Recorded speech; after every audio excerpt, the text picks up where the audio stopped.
내 잘못이 아닌데도 내가 먼저 머리 숙여 사과하게 되고 내 고민이 아닌데도 잠설치면서 고민하게 되는 사이.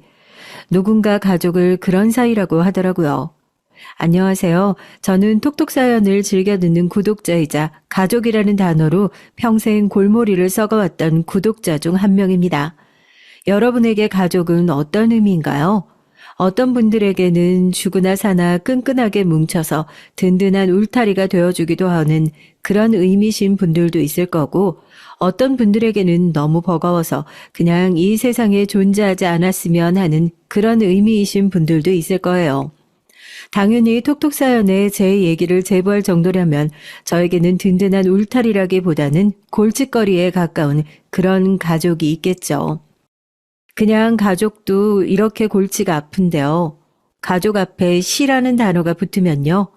그렇게 머리 아픈 사이가 되더라고요. 어머니, 아버지, 동생, 그냥 평범한 가족 구성원 앞에 겨우 시라는 글자 그거 하나 붙는 건데, 이건 가족이라고 하기엔 너무 불편하고, 그렇다고 남이라고 하기엔 또 모시고 챙겨야 하는 가족보다 난이도가 훨씬 더 높은 어려운 사이가 되어버리고 맙니다. 저는 평생 이 가족을 미우나 고우나 제 품에 안고 살아가야 하는 그런 사람들이라고 생각해온 바보 같은 사람이었어요. 하지만 오늘 톡톡 사연에 제보하는 이 얘기를 겪으면서요. 어떤 가족은 품에 끌어안기보다 빠르게 놓아주는 것이 내 인생과 정신 건강에 훨씬 이롭기도 하다는 것을 깨닫게 됐습니다. 무슨 일을 겪었길래 나이도 젊은 제가 이렇게 가족이란 단어에 학을 떼는 사람이 됐는지 궁금하지 않냐고요? 제 얘기의 시작과 끝에는 아버지가 있습니다.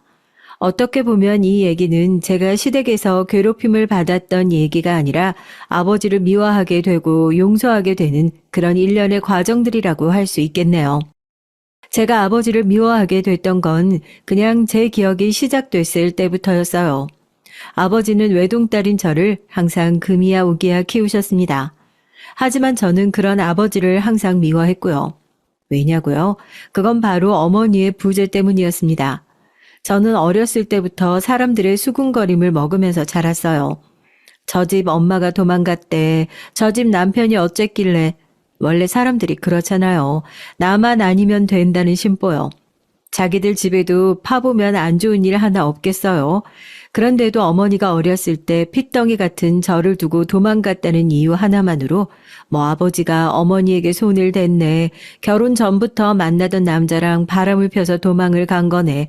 그냥 자기들 머릿속에서 입맛에 맞는 대로 얘기를 만들어내면서 저희 집을 마음대로 재단했습니다. 저는 그런 사람들에게 한마디도 대응하지 않는 아버지가 너무 밉고 싫었어요.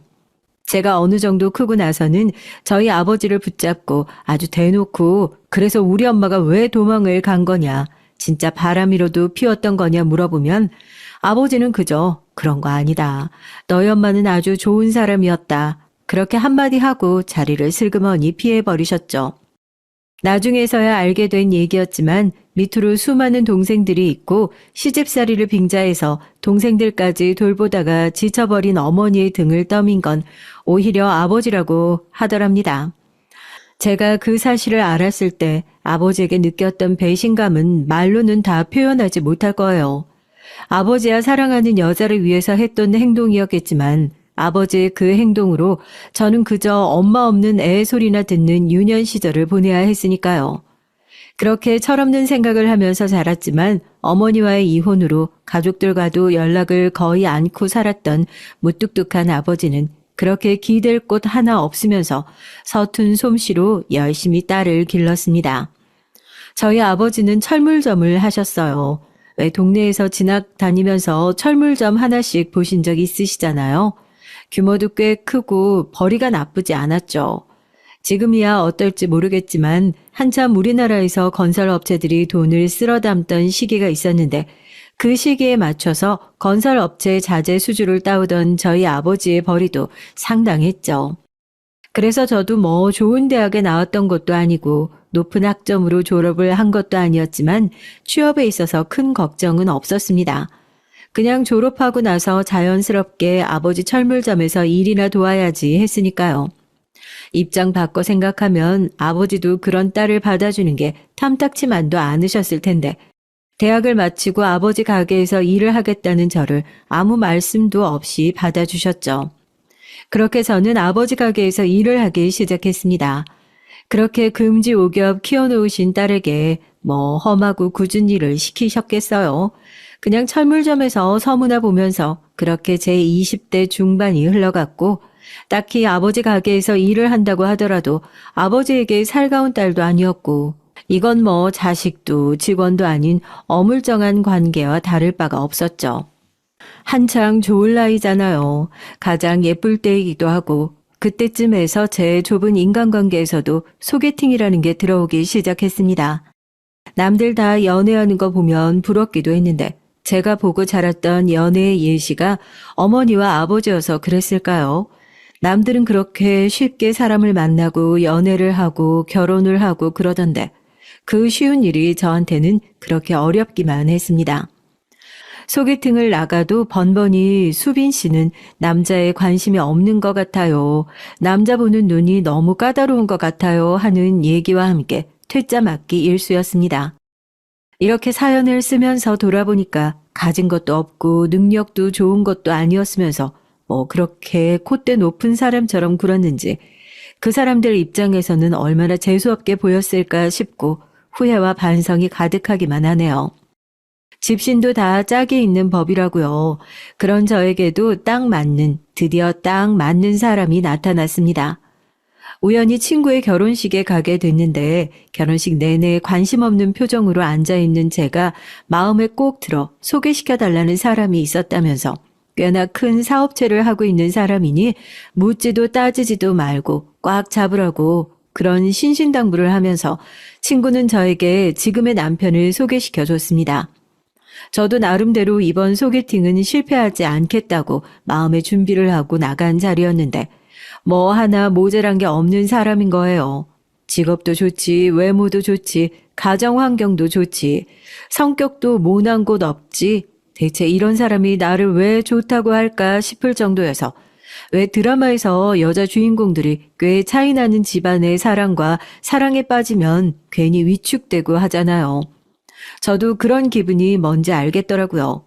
어물쩍 연애를 시작하게 됐는데 마음이 깊어질수록 이 사람이 저희 집안 사정을 알게 되면 실망해서 돌아서진 않을지 괜히 그런 것들이 걱정될 정도였습니다.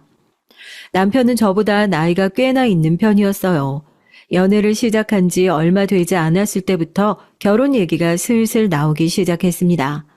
저는 괜히 나중에 집안에 대한 얘기를 꺼냈다가 거절당할 게 무서워서 이왕 거절당할 거면 일찌감치 거절당하는 게 낫지 않을까 싶어 남편에게 솔직하게 저희 집안 사정에 대해 털어놨습니다. 어렸을 때부터 어머니가 안 계셨고 친척들도 거의 없는 상태라서 결혼식을 하더라도 하객석이 썰렁할 수 있다고요. 내가 얘기 안 했던가? 나도 아버지 일찍 돌아가시고 어머니 혼자 나랑 남동생들 키우셨어. 그렇게 따지고 보면 며느리 입장에서 홀아버지보다 홀어머니가 더 모시기 어려운 존재 아니야? 난 당신이 오히려 그것 때문에 꺼려할까 봐 걱정했는데 오히려 다행인 거 아니야? 제가 그 얘기를 들었을 때 어땠는 줄 아세요? 정말 남편 말대로 다행이다 싶더라고요. 홀 시아버지보다 홀 시어머니가 모시기 더 어렵다. 이런 얘기는 둘째치고 시부모님이 두 분 다 안 계셔서 그래도 두 집안이 그렇게 차이 나고 비교되진 않겠다. 오히려 안도감까지 느꼈을 정도니까. 결혼하기 전부터 제 자격지심이 얼마나 상당했는지 아시겠죠? 그렇게 제가 걱정했던 저희 가정사에 대한 부분은 결혼하는 데 있어서 크게 걸림돌이 되지 않았습니다. 그렇게 저희는 양가 부모님에게 인사를 드리고 본격적으로 결혼을 준비하기 시작했어요. 시어머니를 뵙고 처음 인사를 드리는 자리에서 제 결혼 생활이 그렇게 편안하진 않겠구나 어느 정도 짐작이 되긴 했었지만 그때는 이 정도일 거라고는 감히 상상도 하지 못했습니다. 그래, 아버지 혼자 계신다는 얘긴 들었고 너는 지금 아버지 밑에서 일을 하고 있다고? 뭐 철물 장사 하신다고 들었는데 가게를 물려받을 생각인 거니?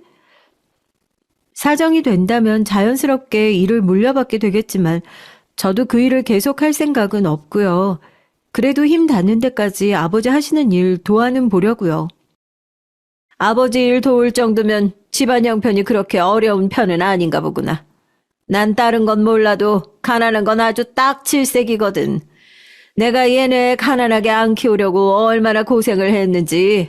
가난은 나라님도 구제 못한다고. 적어도 너는 돈 때문에 사람 피곤하게 할 일은 없겠구나. 난 다른 건 몰라도 체면을 엄청 중시하는 사람이거든. 우리 집안 얼굴에 똥칠할 일만 만들지 말아라. 그러면 나도 너 괴롭힐 일 없을 테니까.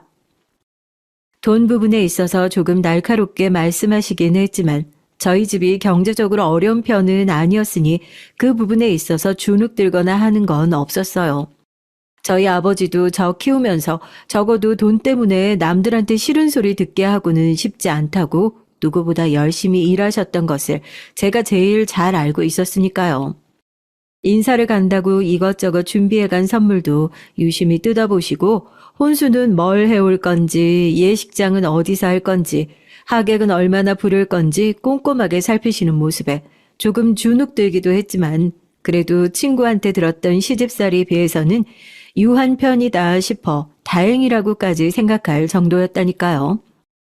그런데 제 인생이 꼬이기 시작했던 건 아마 그때부터였던 것 같습니다. 믿는 구석이라고는 여유로운 집밖에 없었던 저였는데 그 하나 믿는 구석이 무너지기 시작했거든요. 뉴스에도 나온 일이었어요. 대형 건설사가 부도가 났었고 하필이면 저희 아버지가 하시는 천물점의 매출이 반 이상은 그곳에 자재를 대면서 나오고 있었거든요. 그때 저는 이미 양가 부모님 인사까지 다 마치고 결혼식장, 드레스, 스튜디오, 하다못해 이런 사소한 것들을 미리미리 준비해야 한다면서 청첩장까지 다 찍어놓고 신혼집까지 계약해둔 상태였습니다. 신혼집에 들어갈 돈은 아버지께서 준비를 해주시겠다 그 얘기만 믿고 있었던 상태였는데 제 발등에도 그제서야 불이 떨어진 거죠. 아버지를 붙잡고 이게 무슨 일이냐고 대체 어떻게 된 일이냐고 다급하게 물었지만 아버지께서는 별일 아니다. 금방 해결될 일이다 라고만 대답하셨어요. 하지만 상황은 거기서 더 나아질 기미가 보이지 않았습니다. 대형 건설사의 부도와 함께 철물점의 거래처들이 줄줄이 도산을 맞게 되고 결혼식은 이제 2달도 남지 않았는데 가게에는 대금을 받지 못한 또 다른 거래처들의 독촉 전화가 밀려오고 있는 상황이었어요. 저 정말이지 도망치고 싶었습니다. 왜 내가 항상 행복하려고 하면 이런 상황이 찾아올까? 나는 그냥 남들처럼 평범한 인생을 살 수 없는 걸까? 결혼식을 앞둔 신부인데 행복하기는커녕 매일 울면서 겨우 잠에 들었죠. 지금이라도 이 결혼을 엎어야 하나 술에 취해서 아버지를 붙잡고 울고 원망하고 하소연하고 그런 의미 없는 나날들이 흘러갔습니다. 결혼식 날이 가까워지는 게 저한테는 꼭 빚쟁이의 독촉처럼 느껴졌어요. 아버지 속도 말이 아니었을 텐데 부족한 딸은 그런 아버지의 마음까지 헤아려 드릴 여유가 없었습니다. 참 지금 생각하니까 웃겨요. 그깟 결혼이 뭐라고요. 그냥 다 때려치우고 아버지와 함께 바닥부터 다시 시작하면 그만인데 만약에 여기서 아버지가 무너진다고 하면 남편이라도 붙잡고 있어야 제 인생이 망하지 않을 것 같다는 생각에 그 결혼을 포기 못하고 그러고 있었다는 게 너무 한심하죠. 그렇게 제 스트레스가 극도에 달해 있을 때 마찬가지로 벼랑 끝에 쫓기고 있던 아버지의 행동으로 인해 제가 폭발해버리고 말았습니다. 언젠가 터질 일이라면 하루라도 빨리 남편한테 이 사실을 말하고 결혼을 없던지 해야겠다. 이런 생각에 언제 어떻게 말해야 할지 고민만 가득한 상태였는데 그런 상황에서 남편한테 먼저 연락이 온 겁니다. 장인어른 일로 상의할 일이 있다면서요. 아버지 회사가 어렵다는 얘기를 남편한테 언급조차 한 적이 없었는데 대체 어떻게 알고 있는 건지 의아했지만 먼저 얘기를 꺼내니 저도 바로 남편을 만나러 갔습니다. 카페에 심란한 표정으로 이마를 짚고 저를 기다리고 있는 남편을 보는데 그대로 뒤돌아서 도망치고 싶은 마음뿐이더라고요. 이거 뭔가 단단히 잘못됐다 하고요. 조심스럽게 맞은편에 앉아 얘기를 듣는데 저 정말 그 자리에서 도망치고 싶었어요. 왜 얘기 안 했어? 장인어른 회사 잘못됐다면서? 장인어른이 얼마 전에 나한테 연락하셨어. 혹시 5억 정도 융통할 수 있냐고. 당신한테 비밀로 해달라고 신신당부하셨는데 아무래도 비밀로 할 얘기는 아닌 것 같아서 나도 회사 돈을 그렇게 쉽게 융통해 해줄 수 있는 상황이 아니라서 우선 거절하긴 했는데 지금 정확히 어떤 상황인 거야? 장인어른 얘기 들어보니까 도산을 피하긴 어려울 것 같던데 나 이 결혼 못 물러. 이미 가까운 사람들한테도 청첩장도 다 돌린 상태고 알잖아. 어머니가 쉽게 허락 안 하셨던 거. 이렇게 결혼 없게 되면 나 정말 호적에서 파일 수도 있어. 그 뒤로 남편이 무슨 말을 했는지 정확히 기억도 나지 않습니다. 아직 결혼식도 올리지 않은 남편에게 급한 불을 끄기 위해 5억이나 융통해달라는 말을 꺼냈다는 얘기에 너무 충격적이기도 하고 그 얘기를 전해 듣는데 얼굴이 화끈거릴 정도로 제 처지가 창피하게만 느껴지더라고요. 아버지가 어떤 마음으로 그런 부탁을 하셨는지 헤아릴 새도 없었습니다. 왜 하필이면 이 사람한테 그런 부탁을 했는지 아버지가 너무 원망스러웠죠. 상황이 이렇게 된 마당에 무리해서 결혼을 진행하는 것도 아니다 싶어 남편에게 모든 일을 사실대로 털어놨습니다. 지금 집이 어떤 상황인지 그래서 2달밖에 남지 않은 결혼식을 진행하기 어려울 것 같다는 얘기까지요. 그런데 오히려 남편은 난색을 표하더군요. 체면을 중시하는 어머님 성격상 이대로 결혼을 미룬다면 당신 하나 붙잡고 난리가 나는 게 아니라 나까지 큰일 날 수도 있다고. 어떻게든 결혼은 진행해야 한다고요. 생각을 해봤는데 우선 아버님 회사는 파산 신고를 하든지 최대한 빚이 안 남는 쪽으로 처리하자.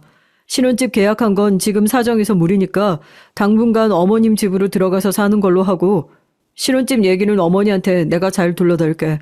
당신은 아버님 파산 절차 밟을 수 있도록 잘 알아봐. 그 이후에 다시 일하시는 건 당분간 일 쉬면서 살림 배우는 걸로 하자. 당신도 이런 일로 파혼하는 거 원치 않을 거 아니야. 안 그래? 마음속으로는 당장이라도 아버지를 찾아가서 왜 나를 이렇게 한없이 초라하게 만드는 거냐 따져 묻고 싶은데 어떻게든 예정대로 결혼식을 진행해야 한다고 다그치는 남편의 얘기에 저는 그저 울면서 고개를 끄덕일 수밖에 없었습니다. 그땐 정말 그게 유일한 선택지라고 생각했거든요. 집이 다 망해가는 상황에서 2달도 안 남아있는 결혼마저 취소하면 그 위약금은 어떻게 물어야 할지 상상도 안 되고 또 집도 망한 와중에 파혼까지 하게 되면 정말 실패한 인생을 사는 사람 같은 기분이 들어서 차마 거기까지 놓고 싶지는 않았던 제 욕심이었습니다. 집으로 돌아와서 아버지에게 얼마나 많은 원망의 말을 쏟아냈는지 그때로 다시 돌아간다면 제 주둥이를 뜯어내버리고 싶을 정도예요. 왜 나를 그렇게 한순간에 불쌍한 사람을 만들어버리냐고. 왜 나한테 한마디 상의도 없이 아직 결혼도 하지 않은 사람한테 돈을 빌려달란 소리를 할 수 있냐고 엉엉 울면서 소리를 지르는 저에게 아버지는 고개를 푹 숙이고 죄송하다는 말씀만 하셨습니다. 그렇게 저랑 아버지의 관계는 완전히 틀어지고 말았어요. 파산 신청을 하고 쓸쓸해하는 아버지의 마음을 어루만져주지 못하는 결혼식장에 아버지 손을 잡고 들어가는 그 순간까지 아버지의 눈 한 번을 따뜻하게 쳐다보지 못하는 그런 못난 딸이었습니다. 다행인지 불행인지 남편이 잘 둘러댄 덕분에 저희 집에서 그 난리가 날 동안 시댁은 전혀 눈치조차 채고 있지 못하는 상황이었어요. 남편이 계획한 대로 저는 잠시 다른 일을 준비하는 동안 집안 살림도 배우고 남편 내조도 하겠다는 핑계로 시댁살이를 시작하게 됐습니다. 아무리 힘든 시댁살이지만 남편이 있으니까 그래도 상징적으로 의지가 되겠거니 하시겠지만 남편이 운영하는 사업체가 법인 지점 설치를 하면서 신혼여행을 다녀오자마자 남편과는 주말 부부, 아니 한 달에 한 번 볼까 말까 하는 한 달 부부 사이가 됐어요. 그렇게 결혼 생활은 무사히 지나갔는데 운영하고 있던 철물점이 채무자들에게 넘어가면서 당장 벌이가 없어진 아버지의 생활도 문제였습니다. 아버지의 나이도 나이인지라 일용직 근무를 하는데도 한계가 있었고 시댁에서 생활하는 제가 아버지에게 당장 돈을 보내주기도 어려운 상황이었어요. 남편은 그럼 본점 법인인 남편의 사업처에서 건물 관리인으로 근무라도 하시는 게 어떻겠냐 조심스럽게 제안을 해오더군요. 장인어른, 경비 일이라고 해서 너무 기분 나쁘게 생각하지 마시고 저희 건물에 오가는 사람도 그렇게 없고 해야 할 일도 많지 않으니까 일 구하는 동안 하시기에 그렇게 나쁜 일은 아닐 거예요. 어디 가서 일용직으로 근무하시는 것보단 훨씬 나으실 테니까요. 아니야, 기분이 나쁘긴. 결혼도 그렇고 나 때문에 많이 어그러졌는데 자네한테 너무 도움만 받는 것 같아서 미안하네. 그때 상황이 그랬어요. 저랑 아버지는 남편에게 너무 기대기만 하는 것 같아 미안한 마음이 컸죠. 그런데 아버지와 제 처지가 지금 찬밥 더운 밥을 가릴 신세가 아니었으니 그렇게라도 일할 곳을 마련해주는 남편에게 고맙기만 했습니다. 그 일이 나중에 어마무시한 족쇄가 되어 저희 가족에게 다시 돌아올 거라고는 생각도 하지 못하고 말입니다. 시댁 생활은 정말 쉽지 않았습니다. 어머님은 매사에 까탈스러운 분이셨어요. 어머님 눈에 들기 위해서 새벽같이 일어나서 청소며 빨래며 요리며 평소에 하지도 않았던 집안일을 하느라 저녁이면 녹초가 되어 남편과 통화하면서 눈물을 훔치는 날들이 많았는데도 어머님 눈에 저는 그저 집에서 놀고 먹으면서 귀한 큰아들이 벌어다 준 돈이나 펑펑 쓰는 고얀 며느리처럼 보였던 거죠. 그런 상황에서 빨리 벗어나려고 저도 직장을 알아보고는 있었지만 대학을 졸업한 이후에 아버지 회사에서만 일을 해왔던 터라 짬을 내어 면접을 보러 가면 번번이 떨어지기 일쑤였습니다. 그때 제 자존감이 많이 떨어져 있었던 것 같아요. 시댁 생활에서 기댈 수 있는 남편은 멀리 떨어져 있고 회사 일 때문에 바빠서 연락도 잘 안 되는 상태지 시어머니는 마치 제가 뭐 하나라도 실수하기를 기다리는 사람 마냥 눈에 쌍심지를 켜고 사사건건 트집을 잡기 바쁘셨습니다. 저희 시어머니가 딱 봐도 다단계인 것 같은데 화장품 방문 판매를 하세요. 뭐 본인 말씀으로는 이제 돈 안 벌어도 충분히 먹고 살만한데 나이 먹고 적적해서 사람들 만나려고 돌아다니고 싶어서 하시는 일이다. 그렇게 얘기는 하시는데 어쨌든 일 특성상 출퇴근 시간이 일정치가 않으신 거거든요. 본인이 나가서 일하시고 싶으신 만큼 하시다 돌아오시고 나가서 또 친구분들 만나고 놀고 들어오시고 하시는데 제가 뭐 어머님이 나가셨다고 집에서 하루 종일 놀고 낮잠 자고 그러겠어요. 집안일 해보셔서 다들 아시잖아요. 40평대 아파트에서 아침에 밥해 먼지 안 쌓이게 매일 쓸고 닦고 해 빨래하고 또 빨래 개고 장 보러 가고 저녁 창거리 만들고 이렇게 평범하게 집안 살림 하는 것도 하루 종일 걸려요. 그런데 어느 날부터 다녀오시면 꼭 그러시는 거예요. 너는 아주 얼굴이 반질반질하다. 나 나가 있다고 하루 종일 잠만 퍼질러 잔 거 아니니? 얼굴에 어머님 가시니까 살판 났어요 하고 써 있는데. 시댁에 들어오고 난 이후로 거울을 볼 때마다 저도 알아차릴 정도로 늘 피곤해서 눈밑이 거무죽죽하게 변했는데도 본인이 어디 나갔다 오시면 제가 마치 하루 종일 놀고 있었던 것 마냥 그렇게 말씀을 하시는 겁니다. 처음엔 아니다. 저 이것도 하고 저것도 했다. 해명도 해봤는데 제가 뭐 했는지 들으실 생각은 전혀 없으시더라고요. 나중에 돼서야 알았습니다. 그냥 본인 스트레스 풀 때가 필요하신 거구나 하고요. 그러면서 생긴 아주 고약한 버릇이 있으신데 집안 살림을 둘러보시다가 뭐가 마음에 안 드는 구석이 있다 하시면 손가락으로 저를 까딱까딱 부르시고는 웃으면서 네가 이것 좀 봐라 잘한 거 같니 하면서 제 이마를 툭툭 손으로 미세요. 사연을 들으면서도 안 믿기시죠? 네, 저도 처음에 당하고 정말 벙쪘어요. 저희 아버지 살면서 회초리 한 번을 들어본 적이 없으세요. 아무리 집이 어려워졌지만 저도 나름대로 곱게 자란 자식인데 별것도 아닌 일로 늘 트집을 잡으면서 머리나 어깨를 그렇게 툭툭 미는데 너무 기분 나쁘고 자존심이 상하는 거죠. 거기서 똑 부러지게 어머니 이건 좀 아닌 것 같아요 말도 못하고 눈물만 꾹 참다가 잘 때 돼서 방에 들어와 누워가지고 남편한테 연락하면 남편은 또 그래요. 엄마가 옛날 분이라서 친근감을 표현하는 방식이 좀 서툴다고요. 자기도 다 그러면서 컸다고 당신이 좀 이해하라고요. 그럼 전 또 거기서 더 할 말이 없는 겁니다.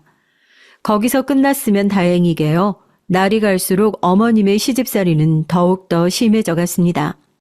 요즘 집에 애완동물 혼자 놔두고 출근하는 사람들이 홈캠이라고 밖에서도 집안에 볼 수 있는 카메라 같은 걸 설치해 두잖아요. 거기서 그걸 구해가지고 오셔가지고 출근하실 때 그걸로 집안에 제가 뭘 하고 있는지 들여다보셨던 적도 있어요. 집안일을 하다가 잠깐 순 좀 돌리려고 소파에 앉아서 핸드폰을 잠깐 보고 있으면 하루 종일 홈캠으로 감시하고 있었던 사람처럼 대번에 전화가 와서 고래고래 소리를 지르시는 겁니다. 너 지금 내 아들은 너 먹여 살리자고 밖에 나가서 험한 일 하면서 죽어라고 열심히 일하는데 너는 집에서 그렇게 탱자탱자 놀고 있냐고요. 그러면서 집에 들어오시면 또 기분 나쁘게 손찌검으로 스트레스를 푸시는 거죠. 그때 당시에 시어머니와 저는 거의 고용주와 아르바이트생의 관계 같은 느낌이었습니다. 언제 어디서 나를 지켜보고 있을지 모른다는 두려움에 시댁에 들어온 이후로 하루도 마음 편히 쉬어보고 마음 편히 잠들어 본 적이 없는 것 같아요. 매일 밤 악몽에 시달리고 살도 몇 킬로나 빠졌는지 거울 속에 비친 제 모습이 늘 낯설게만 느껴졌죠. 그런 취급을 당하면서도 왜 진작에 이혼하지 않고 그 집에서 버티고 있었냐. 남편이 잘 사는데 남편 따라 독립이라도 하지 그랬냐 하실 텐데요. 그 말 들어보셨어요? 시집살이는 결국 남편이 시키는 거라고요. 며느리가 거기서 온몸으로 대들고 독립하겠다고 말해봤자 시어머니랑 사이만 나빠지지 뭐 달라지는 거 하나 없잖아요. 저도 마찬가지였습니다. 남편한테 백날 첫날 나 어머님이랑 같이 사는 거 너무 힘들어서 더 이상은 못하겠다. 괴로운 걸 얘기하면 언제부턴가 남편이 제 얘기는 배부른 투정 정도라고 무시하기 시작하더라고요. 내가 너 결혼할 때 너네 집 힘든 사정 다 이해해줬잖아. 떨어져서 지내고 지금 일하느라 가뜩이나 신경 예민해져 있는데 나한테 네 투정까지 들어달라고 하는 거야 지금? 내가 어디까지 해줘야 하니? 장인어른 일도 시켜줘. 남들 다 부러워하는 전업주부까지 시켜줘. 엄마랑 사이좋게 지내는 게 뭐 그렇게 어려운 일이라고 혼자 유나를 떨어. 적당히 좀 하자. 어? 아들이 확실하게 본인 편인 걸 아니까 시어머니들이 더 기고만장해서 며느리를 막대하고 부려먹을 수 있는 거예요. 제 남편이 시어머니가 저한테 막대하는 모습을 보고 엄마 내 마누라한테 그렇게 대하면 나 엄마 안 본다 단호하게 막아섰으면 과연 어머님이 저한테 그러셨을까요? 그러지 않을 아들이라는 걸 잘 아니까 남편도 그럴 생각조차 없으니까 그러니까 전 그 집에서 그런 취급을 받을 수밖에 없었겠구나. 뒤늦은 후회지만 그런 생각이 들더라고요. 그러던 중에 제 시댁 생활에서 그야말로 대형 사고라고 할 수 있는 일이 터지게 됐습니다. 그게 뭐냐고요? 남편 회사 근처에서 볼 일이 있었던 시어머니가 아들이 회사를 떠나 있는 동안에 회사는 잘 굴러가고 있는지 하다못해 건물은 잘 굴러가고 있는지 문득 궁금해지신 겁니다. 그러다가 이제 막 경비 옷을 입고 퇴근을 하고 있는 저희 아버지와 마주치게 됐고 지금 여기서 뭐 하고 계시는 거냐? 왜 우리 아들 회사에서 경비를 보고 계시냐? 그야말로 뒤집어지신 거죠. 시어머니가 체면을 중요시하는 사람이라서 사람들이 다 보고 있는 앞에서 대놓고 아버지에게 창피를 주지 않은 것이 다행이다 생각이 들 정도였습니다. 타지에서 일하고 있는 남편에게 다급하게 전화가 와서 어머님께서 다 알게 되셨다고 잘 얘기하고 타일러 봤는데 너무 화가 나서 자기도 더 이상 말릴 방도가 없다고 둘이서 잘 얘기해보라고 그러더군요. 언젠가 터질 줄은 알았지만 남편의 전화를 받고 나서 가슴이 철렁했습니다. 뒤이어 잔뜩 성이 난 시어머니가 거칠게 문을 열고 들이닥쳤고 집은 그야말로 아수라판이 됐죠. 뭐? 철물점을 하셔? 그래도 집은 먹고 살아? 이것이 나를 속여도 유분수지. 애비나 딸이나 내가 이래서 가난한 것들이 싫다는 거야. 염치도 없이 나한테 사기를 쳐. 너 하나도 모자라서 니네 애비까지 내 아들 등골 빨아가면서 살 심산이었냐? 어? 니네들이 기어이 내 얼굴에 먹칠을 하는구나. 어머님 오해세요. 그런 게 아니라 아버지께서 지금 잠깐 사업이 어려워지셔서 상현 씨가 일 쉬는 동안 경비 일이라도 하라고 알아봐줘서.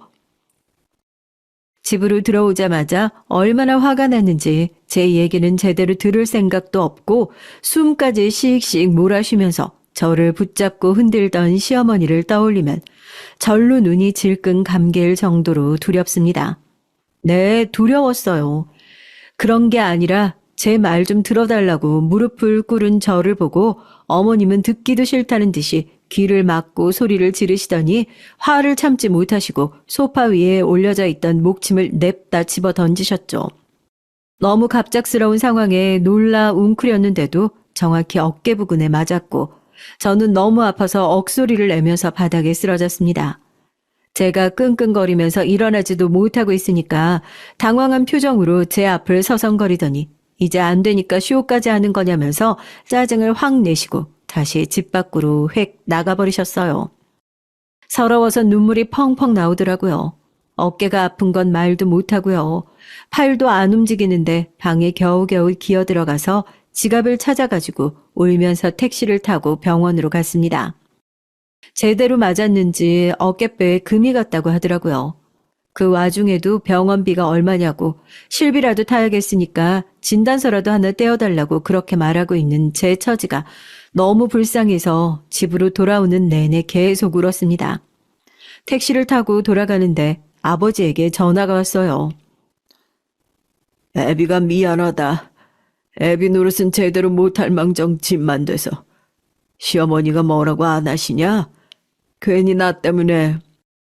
속으로 너무 원망스러웠지만 이미 우신 것 같은 아버지의 목소리를 들으니까 저도 차마 목이 메어서 말이 나오지 않더라고요. 그 와중에도 저한테 미안하다고 시댁에서 한 소리 들었을까봐 걱정돼서 고민하다 전화를 걸었을 아버지의 모습이 떠올라서 차마 병원 갔다가 돌아가는 길이라는 소리라는 말이 떨어지지 않았습니다. 눈물이 떨어지려는 걸 꾹 참고 아버지에게 그랬어요. 다 괜찮다고요. 시어머니가 좋으신 분이라서 얘기를 하니까 다 이해해 주셨다고요.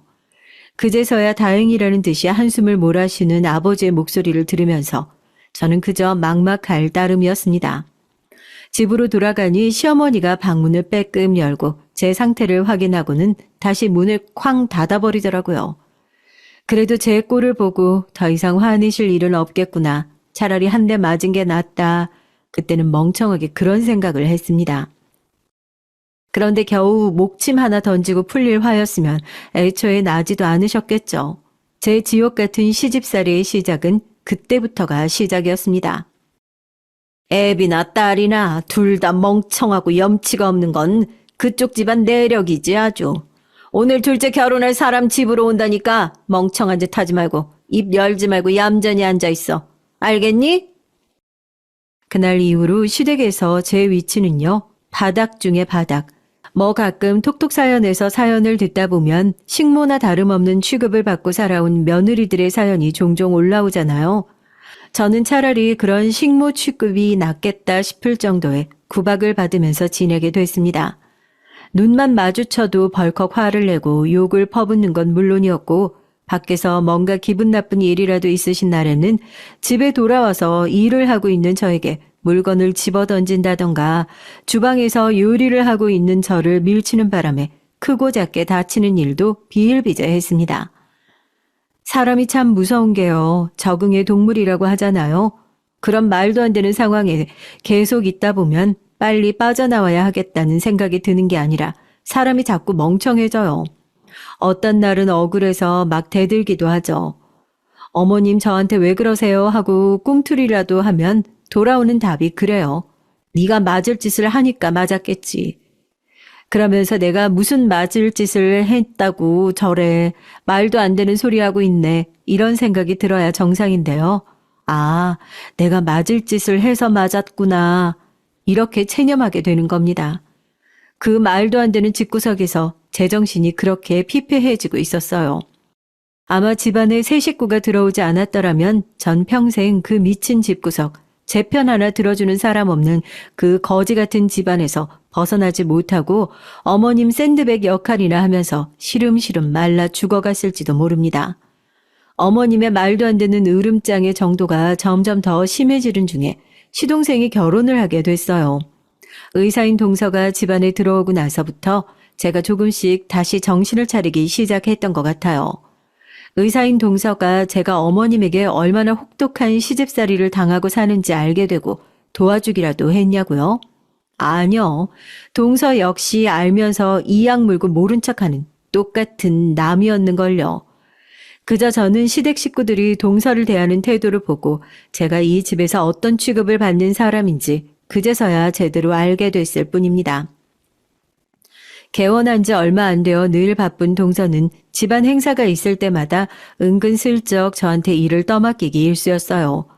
동서가 시집 오고 나서 처음 맞이하는 명절에도 아무리 적은 식구지만 사놓은 음식 차리기만 하는 것도 시간이 꽤 걸리느니 한두 시간 전에만 미리 와서 같이 준비하자 일러두었지만 이미 제가 집에서 어떤 취급을 받고 있는지 알고 있다는 듯이 굴더라고요. 어머 형님 저 바쁘신 거 알면서요. 그런 건 집에서 놀고 계시는 형님이 좀 해주시면 안 될까요? 어머님께는 제가 말씀드릴게요.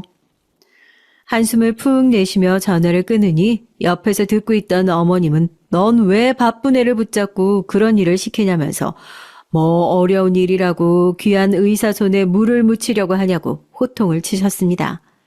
그리고 명절 그래도 온 식구가 집에 모인 자리고 남편도 옆에 있으니 어머님의 악독함이 누그러지는 게 당연할 거라고 생각했는데 그건 정말 저의 오만한 착각이었습니다.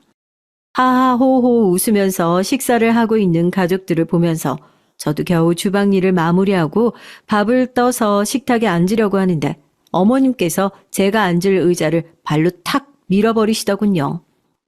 뭘 했다고 앉아서 밥을 먹어? 밥값을 한 사람들이나 앉아서 밥을 먹는 거지. 에이크. 의자가 제법 크게 넘어져서 국그릇을 들고 있던 제 손이 빨갛게 부어올랐지만 식탁에 앉아있는 시댁 식구들 중에 누구 하나 괜찮냐 물어보는 사람이 없었습니다. 심지어 남편조차 마치 자기는 못 봤다는 듯이 제 시선을 피하더니 다시 어머님과 대화를 이어가더라고요. 그때 깨달았습니다. 아, 나는 이 집 식구가 아니구나 하고요. 순간 그동안 마음 깊숙한 곳에 쌓아왔던 뭔가가 치밀어 오르는 느낌이었습니다. 내가 왜 내 식구까지 버리고 여기 들어와서 노예짓을 자처하고 있었는지, 남편 같지도 않은 사람과 꾸역꾸역 살림을 이어가겠다고 이 수모를 다 버티고 있었는지 허탈함이 밀려왔어요. 정 그대로 싱크대에 국을 부어버리고 앞치마를 벗어던지고 문을 박차고 나섰습니다. 눈물을 펑펑 흘리면서 택시를 타고 아버지가 계신 본가로 향했어요. 엉망이 된 얼굴로 집에 찾아온 저를 본 아버지의 표정은 말로는 표현할 수 없을 정도로 괴로워 보이셨습니다. 세상에 그만한 불효가 또 있을까 싶었네요. 그동안 있었던 일들을 거의 토해내다시피 얘기를 했습니다. 얘기를 듣는 아버지는 당장이라도 자리를 박차고 나갈 기세였어요. 우선 화상을 입은 손부터 치료하자고 병원으로 향했고 병원에서 그동안 제가 시어머니와 남편에게 당했던 육체적 정신적 고통에 대해 토로했습니다. 딸 팔아서 편하게 지낸다는 그런 얘기는 나도 듣고 싶지 않다. 내가 책임지고 그 집 식구들한테 복수해 줄 테니까 걱정하지 말고 돌아가기 싫으면 내가 어디 호텔방이라도 잡아주마.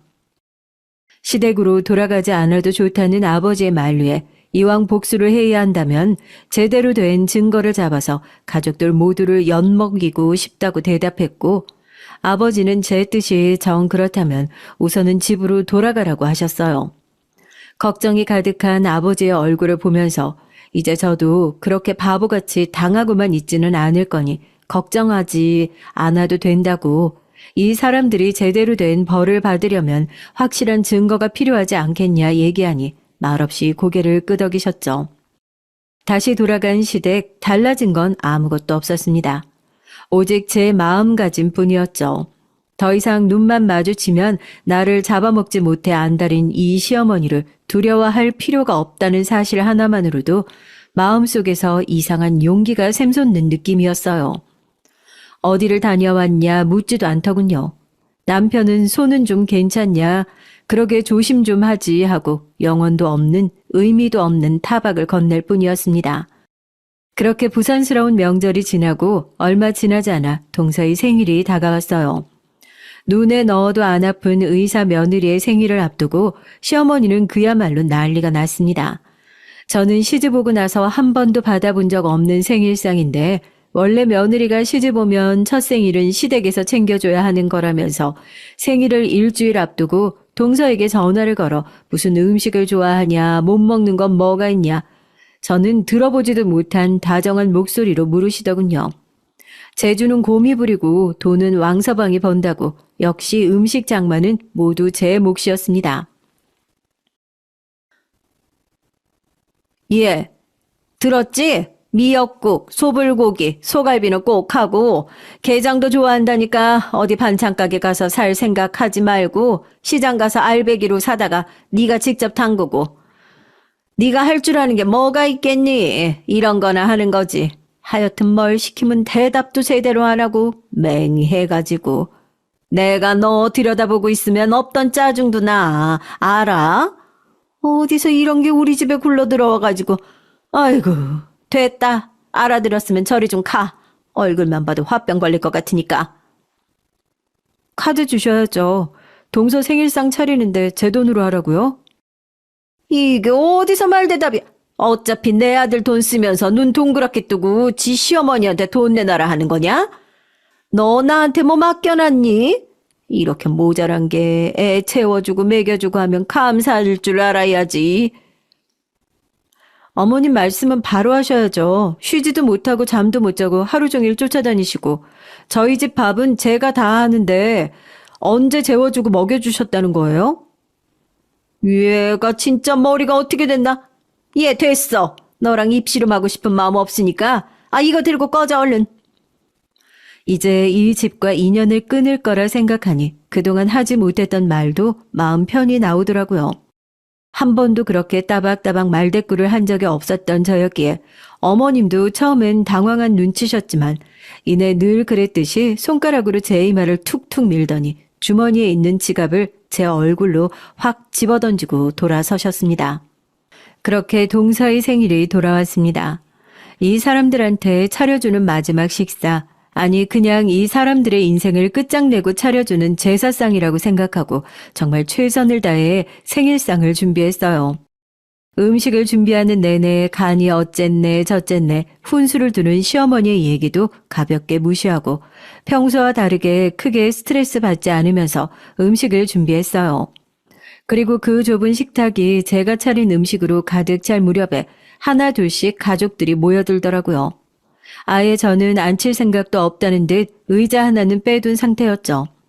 동서는 오자마자 상을 쭉 둘러보더니 기어이 한 소리를 했습니다. 어머 형님, 제가 소갈비찜은 좋아한다고 다른 건 몰라도 소불고기, 소갈비는 꼭 올려달라고 말씀드렸는데 그새 치매라도 오신 거예요? 동서의 얘기가 너무 기가 막혀서 픽 웃으면서 식탁에 미역국을 내려놓는데 시어머니가 안 그래도 마음에 안 들었는데 잘 걸렸다는 듯이 자리에서 일어나 늘 그랬던 것처럼 잡들이를 시작했습니다.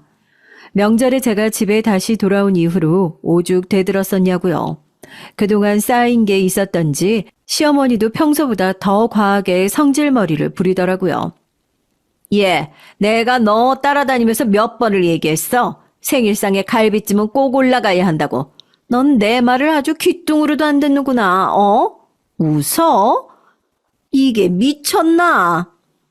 결국 가족들이 다 앉아있는 자리에서 겨우 동서의 생일상에 갈비찜이 없다는 이유 하나만으로 시어머니는 제 뺨을 올려붙였습니다. 그 모습을 보고 있던 남편도 움찔했지만 딱히 자기 엄마를 붙들어 말릴 생각을 하지 않더군요. 전 어떻게 했냐고요? 들고 있던 미역국을 냅다 시어머니 머리 위로 부어버렸어요. 식어있는 국이었지만 꽤나 뜨거워서 소리를 지르고 난리를 치더군요. 그때 누군가 주먹으로 세차게 현관을 두드리는 소리가 들렸습니다. 경찰입니다. 문 여세요. 어머님이 미역국을 뒤집어 쓴 건 관심도 없이 온 가족이 경찰이라는 얘기에 놀라 문을 열었고 그곳에선 신고를 받고 출동한 경찰들과 저희 아버지가 있었습니다. 빨갛게 부어오른 제 뺨을 보신 아버지는 경찰들이 말릴 틈도 없이 성큼성큼 다가와 남편의 머리통을 후려 갈겼죠. 지금 내 아들한테 뭐 하는 짓이야? 내 딸한테 그동안 무슨 짓을 했는지 내가 모를 줄 알아? 그동안 그런 짓을 해놓고서 네 아들 맞은 건 가슴이 찢어지나 보지? 네가 그렇게 효심이 지극해서 니네 엄마가 저 난리를 칠 동안 멀뚱멀뚱 서 있었다고 하던데 어디 네 애미 옥바라지도 그렇게 하나 두고 보자. 뒤늦게 아버지를 쫓아온 경찰들이 주방으로 들이닥쳤고 시댁 식구들은 상황 판단도 못하고 어버버하고 있더라고요.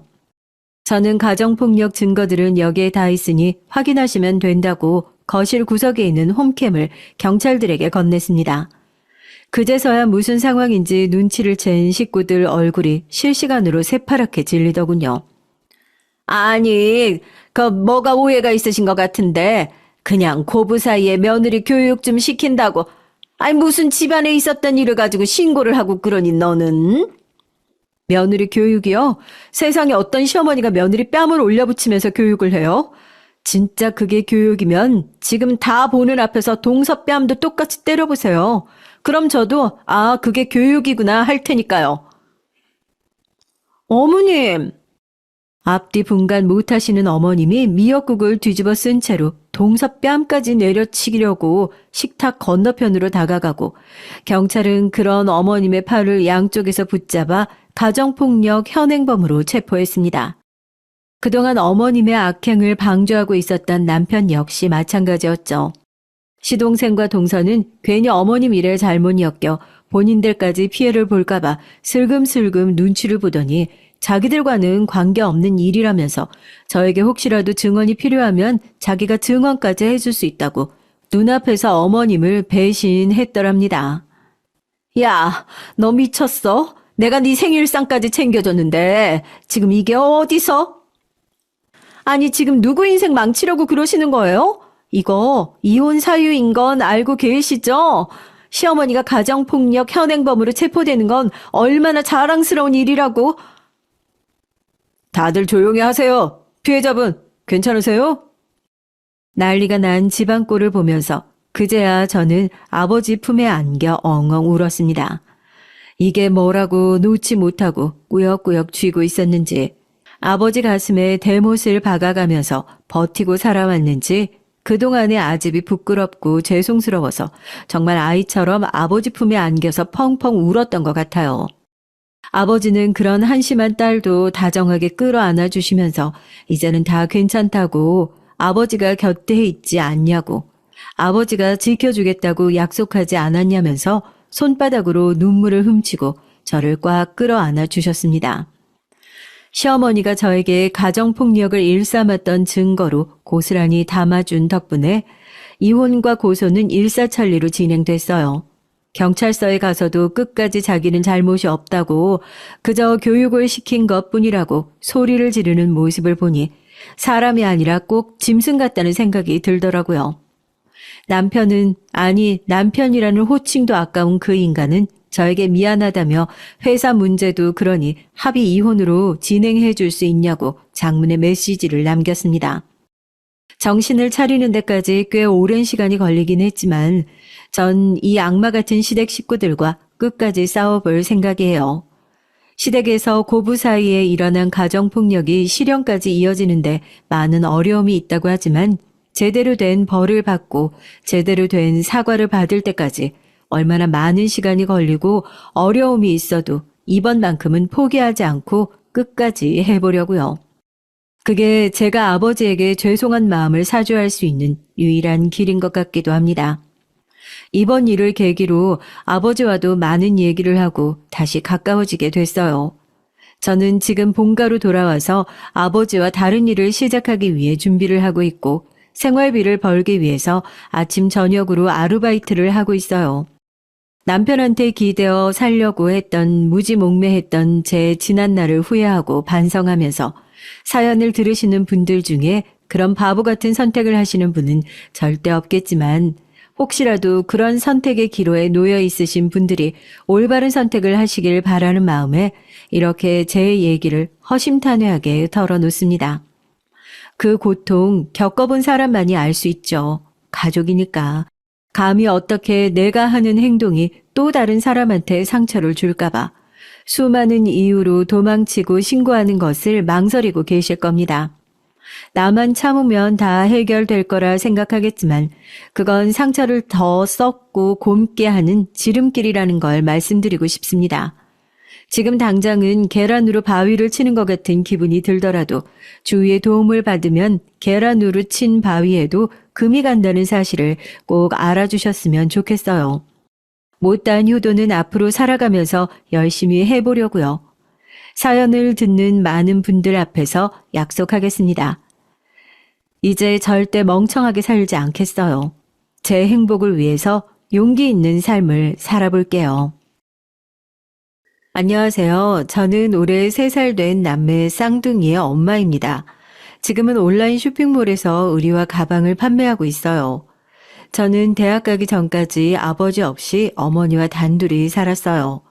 아주 어릴 적에 아버지에 대한 것을 물었다가 어머니께 엄청나게 혼이 난 이후로 단 한 번도 얘기를 꺼낸 적이 없었죠. 어렴풋이 살아계시기는 하는가 보다 정도로만 생각했어요. 그런 아버지의 존재를 안 것은 대학 입학을 눈앞에 둘 때였죠. 아르바이트를 마치고 집으로 왔는데 집 앞에 못 보던 차가 있더라고요. 차에 대해 관심이 전혀 없는 저마저도 비싼 차라는 것을 바로 알 수 있었어요. 집에 들어가니 처음 보는 아저씨와 어머니께서 마주보고 앉아 계셨어요. 그리고 그날 저는 아버지를 처음 만났답니다. 부모님의 러브스토리를 듣는다는 것은 참 미묘한 경험이었어요. 그리고 영화, 드라마에서나 들어봤을 법한 얘기 주인공이 부모님일 때는 정말이지 표현할 길이 없더라고요. 돈 많은 집 아들과 사랑에 빠진 여자가 결국 이어지지 못하고 헤어지는 그런 얘기에 반전 엔딩이 바로 저더라고요. 여자가 남자에게 아이를 가진 것을 숨겼다가 우연한 계기로 밝혀지는 그런 스토리 말이에요. 아버지 말로는 전혀 몰랐다는데 진짜 그럴 수 있는지 모르겠고 왜 이제 와서 알게 되었는지는 더더욱 이해가 되지 않았지만 그래도 저는 처음 만나는 아버지와 나름 평화롭게 인사를 나눌 수 있었답니다. 무슨 감정이라도 있어야 아버지를 원망도 하고 그리워하고 그랬겠죠. 하지만 제게 있어 아버지라는 존재는 진짜 생각조차 해본 적이 없던 사람이라 정말 아무렇지 않더라고요. 그렇게 처음 만난 이후 아버지께서는 종종 저를 만나고 싶어 하셨고 저 역시도 불편하지는 않았기에 거기에 응했습니다. 결혼을 하지 않으셨는지 그 자리에는 사촌 오빠라는 사람이 종종 동석했어요. 작은 아버지의 아들이라는데 저한테 이상하게 잘해줬죠. 그렇게 저는 적당한 거리감을 두고 친가 식구들을 만났습니다. 저한테는 그 거리감이 좋더라고요. 남편을 만난 것은 아버지의 소개였습니다. 늘 아버지와 함께 오시는 김비서님께서 괜찮은 남자가 있다고 저에게 소개팅을 해보지 않겠냐고 하시더라고요. 눈치를 보니 아버지께서 마음에 들어하는 사람인 것 같았어요. 당시 연애를 쉬고 있던 시기라 그냥 가볍게 만나보는 것쯤은 괜찮겠지 싶어서 나가겠다고 했죠. 그런데 거기 나온 남자가 바로 우리 남편이랍니다. 저는 첫눈에 호감이 갔는데 남편은 아니었다고 하더라고요.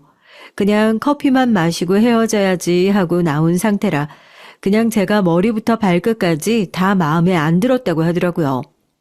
그런데 얘기를 하다 보니까 호감이 생겼고 저의 다음에는 영화를 보자라는 말에 오케이를 했다고 알려주었어요. 그 뒤로의 얘기는 별것 없어요. 1년 넘는 시간 동안 남편과 저는 여느 연인들과 다르지 않았죠. 그리고 당연한 수순처럼 결혼하자고 약속을 했고요. 모든 것이 순탄하게만 흘러갈 것이라고 생각했어요. 하지만 시댁에서 저희 어머니가 미혼모라는 것을 알게 되면서 상황은 바뀌었습니다. 시어머니께서 껄끄럽다라고 말씀하셨거든요. 참 기분이 더러워지는 단어더라고요. 저 역시도 그렇다면 결혼은 하지 않겠다고 했죠. 너까지 왜 그러냐 진짜. 우리 어머니 시대야 그런 생각 하실 수 있잖아. 내가 충분히 설득하고. 설득? 설득하면? 오빠가 설득하면 어머니 머릿속에 그 껄끄럽다는 단어가 사라진대? 계속 나를 보면서 그런 생각 하실 텐데. 어머니가 너한테 말실수 하신 것은 진짜 미안해. 말씀만 그렇게 하신 거지 반대하신 것도 아닌데 왜 먼저 나서서 결혼을 업겠다고 그래. 어머니 하신 말씀의 뜻이 그거 아니야? 너 같은 아이는 우리 아들과 결혼할 수 없다. 남편은 절대 아니라고 했지만 저는 이미 마음이 돌아섰어요. 자격지심이라고 해도 할 말은 없는데 어쩌겠어요. 그런 말에도 결혼이 하고 싶을 만큼이 아닌데 남편은 어떻게든 돌아서는 제 마음을 잡고 싶어 했고 저는 반대로 피하기만 했었답니다. 그러던 어느 날 퇴근 시간이 다가오는데 로비에서 누군가 저를 기다린다고 하더라고요.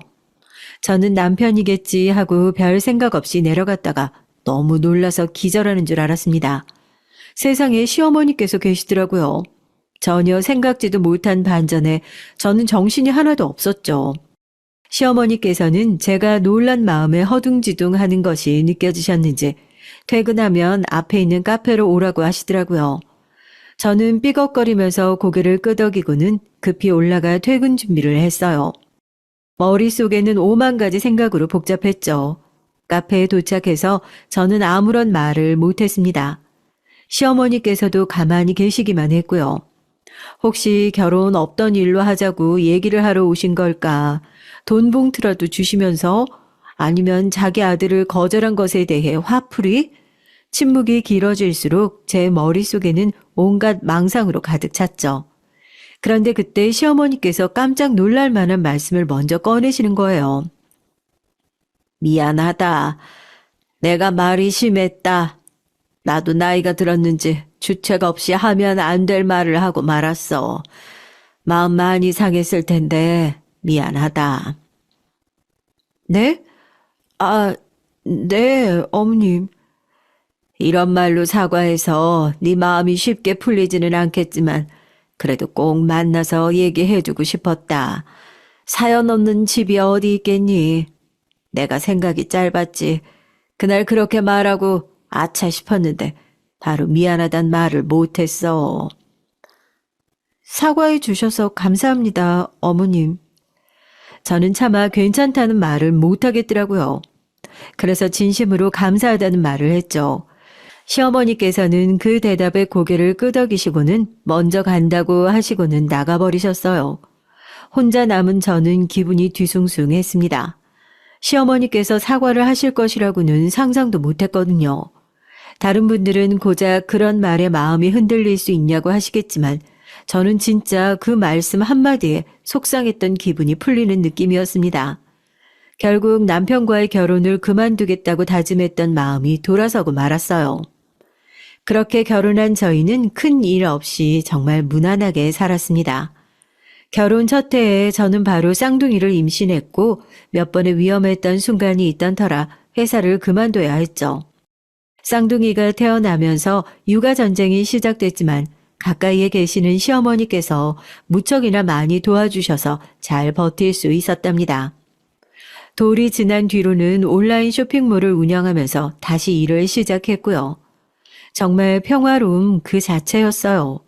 하지만 어디까지나 저의 결혼 생활은 그랬다는 것이죠. 처음 문제가 생긴 것은 남편이 승진하면서 벌어졌습니다. 들으시는 분들은 어떨지 모르지만 남편들이 집에 와서 회사에서 어떤 일이 있었는지 미주알 고주알 얘기하고 그러지 않잖아요. 두리뭉술하게 무슨 일이 있는지 하는지 알고 있지만 자세하게 알기도 쉽지 않고요. 저 역시도 그랬어요. 남편이 마케팅 일을 한다는 것은 알았지만 구체적인 사실까지는 잘 몰랐고요. 그래서 남편이 승진을 했을 때도 그런가 보다 했어요. 그런데 친구랑 자연스럽게 얘기를 하다가 저는 깜짝 놀라고 말았습니다. 남편이 이번에 차장 달았다고? 야, 진급 너무 빠른 거 아니니? 능력자네. 벌써 차장이라니. 이제 너도 신경 쓸 일 많겠다. 너 승진턱은 냈어? 승진턱? 그런 것도 있어? 너 기억 안 나? 우리 팀에 있던 최 대리님 과장으로 승진했다고 팀에 떡 돌렸잖아. 그리고 그 박 부장님, 그분은 아예 간식 도시락이 왔었고 그때도 뭐하러 이런 걸 돌리냐고 하더니만. 친구의 얘기에 의하면 남편이든 아내든 승진을 하면 집에서 내조의 의미로 떡이나 커피, 샌드위치 등을 회사로 보낸다는 것이었어요. 그렇게 하면 직장 생활이 편해질 수 있다고 말이죠. 친구는 더 늦기 전에 회사에 빨리 돌리라고 하더라고요. 그날 저녁 저는 남편에게 승진턱에 대한 얘기를 꺼냈습니다. 제 질문에 남편은 당황스러운 얼굴을 하고는 제게 승진턱은 어떻게 알았냐고 물었죠. 남편이 보기에는 제가 그런 쪽에는 관심이 없어 보여서 따로 얘기를 하지 않았다고 하면서 그냥 1층 커피점에서 커피나 사서 돌릴 생각이라고 하더군요. 그렇게 해서 되겠어? 얘기 들어보니까 이것저것 엄청 챙기던데. 내가 떡이라도 해서 보낼까? 요즘 그런 도시락을 전문으로 대신 해주는 곳도 많더라고. 떡집 한다는 내 친구 이런 주문 많이 받는다는 것 같던데? 나야 해서 보내주면 좋지. 그런데 최근 일이 많다며. 바쁜데 괜찮겠어? 거기다 애들 일도 그렇고 나도 한다고는 하는데 상대적으로 당신이 더 많은 시간을 애들과 보내잖아. 늘 미안해. 별말을 내가 잘 몰라서 미리미리 챙겨주지도 못했네. 우리 남편 간만에 목에 힘 좀 주게 확실하게 준비해서 보내줄게. 그리고 당신 아이들한테 최선 다하고 있다는 사실 내가 제일 잘 알아. 그러니까 미안하다는 말 하지 마. 남편은 어차피 먹으면 다 똑같은 떡인데 뭘 예쁜 것까지 따지냐고 한바탕 웃었답니다. 저는 떡집을 하는 지인에게 부탁해서 귀여운 떡 도시락과 함께 몸에 좋다는 드링크까지 넣어서 오전에 회사로 보냈어요. 남편이 인증샷이라고 하면서 사진을 보내주는데 친구가 얼마나 힘을 줬는지 먹기 아깝다는 생각이 들 정도였습니다. 거기다 도시락을 들고 있는 남편은 기분 좋아 죽겠다라고 쓰여 있을 정도로 환하게 웃고 있었죠. 이렇게 좋아하는데 미리 좀 알아보고 해줄 걸 살짝 후회가 되기도 했고요. 그렇게 하루를 기분 좋게 보내고 있는데 오후에 모르는 번호로 전화가 왔어요. 요즘 얼마나 보이스피싱이 성행합니까? 당연히 안 받았죠. 그랬더니 문자가 왔더라고요. 자기가 서부장 와이프라고 하면서요. 서부장? 서부장이 누구지? 제가 아는 사람 중에서 서부장이란 사람이 없었는데 하다가 불현듯 남편이 지나가는 말로 새로운 부장이 있다고 했던 것이 기억났죠. 저는 왜 부장 와이프라는 사람이 제게 전화를 걸었는지 도통 이해가 되지 않았습니다. 거기다 제 번호는 어떻게 알게 된 것일까 싶기도 했고요. 다시 전화를 걸어봐야 하나 말아야 하나 고민하고 있는데 바로 다시 전화가 걸려왔어요. 여보세요? 문자 못 받았어요? 분명 서부장 와이프 되는 사람이라고 보냈는데. 받았습니다. 근데 제 번호는 어떻게 아셨어요? 그런 것까지는 알 것 없고 오늘 회사에 승진턱 돌렸다면서요? 맞아요? 네, 늦었지만 남편 승진 기념으로 떡이랑 음료 보냈는데 무슨 문제라도 있을까요? 제 말에 서부장 와이프는 바람 빠지는 웃음소리를 내더군요. 통화 너머로 상대방이 어이없다는 표정을 짓고 있다는 것이 느껴질 정도였답니다. 저는 살짝 이 사람은 뭔가 싶었지만 차분히 대답을 기다렸어요. 한동안 말이 없던 서부장 와이프는 뭐가 잘못인지 모르냐고 제게 묻더군요. 당연히 저는 남편이 승진해서 떡을 돌렸다는 사실 어디에 문제가 있는 건지 전혀 몰랐어요. 제가 대답이 없자 서부장 와이프는 제가 사회생활의 기본을 모른다고 화를 내기 시작하더라고요. 도대체 자기가 뭐라고 저한테 화를 내는지 통화를 하면 할수록 의문점만 늘어났죠. 저기 진정하시고요. 제가 뭘 잘못했다고 이렇게 화를 내시는지 모르겠네요. 저는 그냥 단순히 떡이랑 음료를 돌렸는데 그게 회사에 방해가 될 정도였나요? 아니면 제가 준비한 것이 상하기라도 했나요? 그것도 아니면 왜 이렇게 초면에 언성을 높이시는지 모르겠는데요.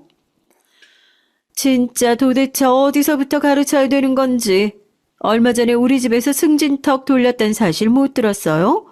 부장이 승진턱을 돌렸으면 거기에 맞춰서 돌려야 될 것 아니야.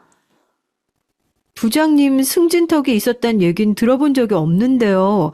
그리고 설사 제가 알았다고 해도 뭘 맞춰서 돌려야 한다고 하시는 건지 모르겠네요. 이렇게 말했는데도 무슨 말인지 모르겠다는 거야? 이봐요. 그런 것을 돌리고 싶으면 사전에 좀 알아보고 눈치껏 부장이 돌렸던 것보다는 단계를 낮춰서 돌려야지. 우리 남편 입장 곤란하게 만들 작정이야? 저는 어처구니가 없어서 대답할 생각도 못했습니다. 아니, 지금 자기보다 더 잘해서 보냈다고 전화를 했단 말인데, 그게 말이 되는 소리예요? 유치원생도 아니고 도대체 이게 무슨 일이냐고요. 제가 말이 없자 서부장 와이프는 이번에만 넘어가는데 다음부터는 조심하라고 하더니 전화를 끊어버리더라고요. 무슨 태풍이 몰아친 것 같은 기분이 들었습니다. 저녁 남편이 퇴근하자마자 저는 서부장이라는 사람도 승진턱을 했냐고 물었어요. 남편은 며칠 전 오후에 커피와 쿠키를 돌렸다고 하더군요. 저는 어떻게 생긴 것이냐고 물었지만 남편은 별것 아니었다는 식으로 얘기를 하더라고요. 남편 성격에 사진으로 남겼을 리도 없고 저는 답답하기만 했죠.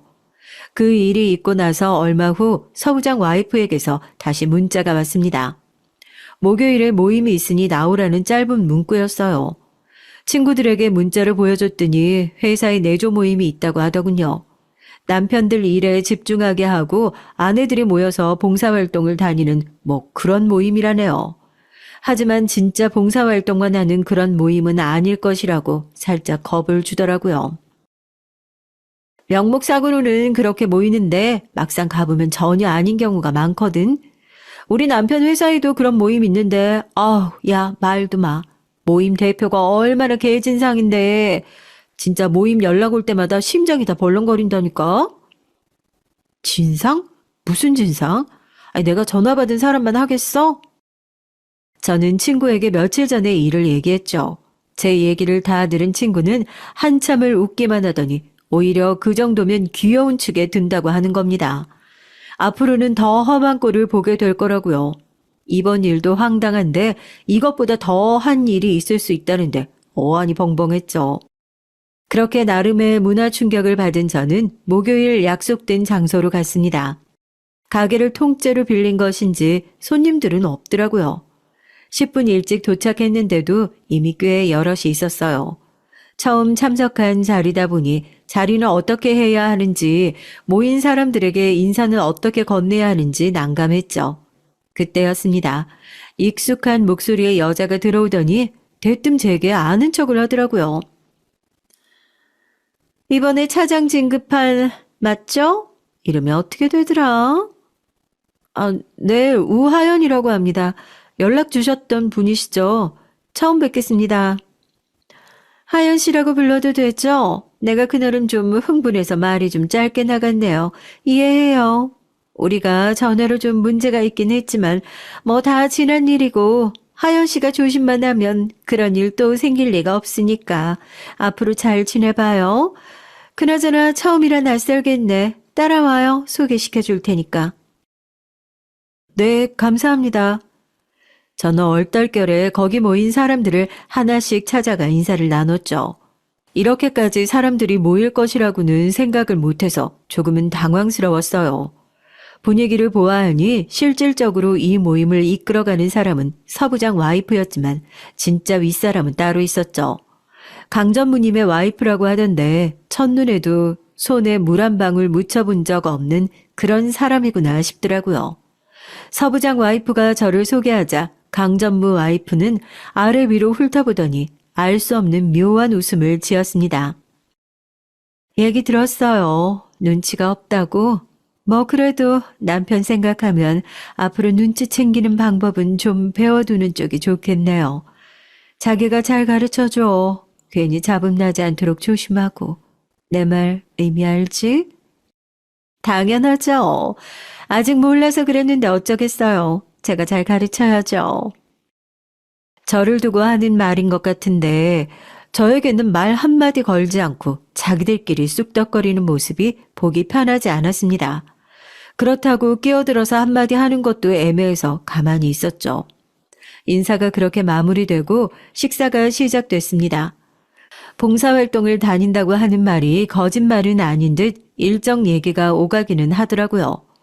20명 남짓한 사람들이 모여 있었지만 실질적으로는 상석에 앉은 3-4명 사람들만 얘기를 했어요. 그럼 이전에 얘기한 대로 다음 주 수요일에 모이는 걸로 합시다. 다들 의상 신경 쓰는 거 잊지 마시고요. 사모님 이번에도 기자가 오나 봐요. 사모님 덕분에 기업 이미지도 좋아지고 얼마나 좋아요. 그러니까요. 저희까지 좋은 기회 얻어서 봉사활동도 하고요. 제일 상석에 앉은 사람들끼리 하하호호 웃어가며 얼굴에 금칠하기 바쁜 모습을 보고 있으려니 도통 음식이 넘어가질 않았습니다. 빨리 이곳을 벗어났으면 좋겠다는 생각 딱 그것뿐이었죠. 서부장 와이프는 다들 시간 비워두라고 얘기를 하며 자리가 파하는 분위기였습니다. 저 역시 어설프게 인사를 나누고 집에 왔어요. 남편은 제 표정이 많이 나빠 보였는지 오늘 무슨 일이 있었냐고 묻더라고요. 저는 고민 끝에 서부장이란 사람에 대해 물었습니다. 남편은 잠시 망설이더니 낙하산인데 어느 라인인지 잘 모르겠다고 했죠. 방송에 U 라인 어떻고 강 라인이 어떻고 하는 것은 봤지만 그게 이렇게 통용되다니 참 아직도 혈연, 학연, 지연이 판치는 곳이 있다니 서글프기까지 했답니다. 서부장이 바로 윗사람이라 나도 자유로울 수는 없지만 소문에는 회장님 라인이라는 소리도 있어. 강전무님 라인이라는 말도 있고. 어쩔 수 없지 뭐. 우리 같은 평사원은 그냥 눈치나 보고 비밀 아맞춰야지. 자기도 직장 생활 많이 힘들겠다. 서부장이 일은 잘하는 것 같아? 글쎄, 전에 계셨던 부장님이랑 다른 건 확실해.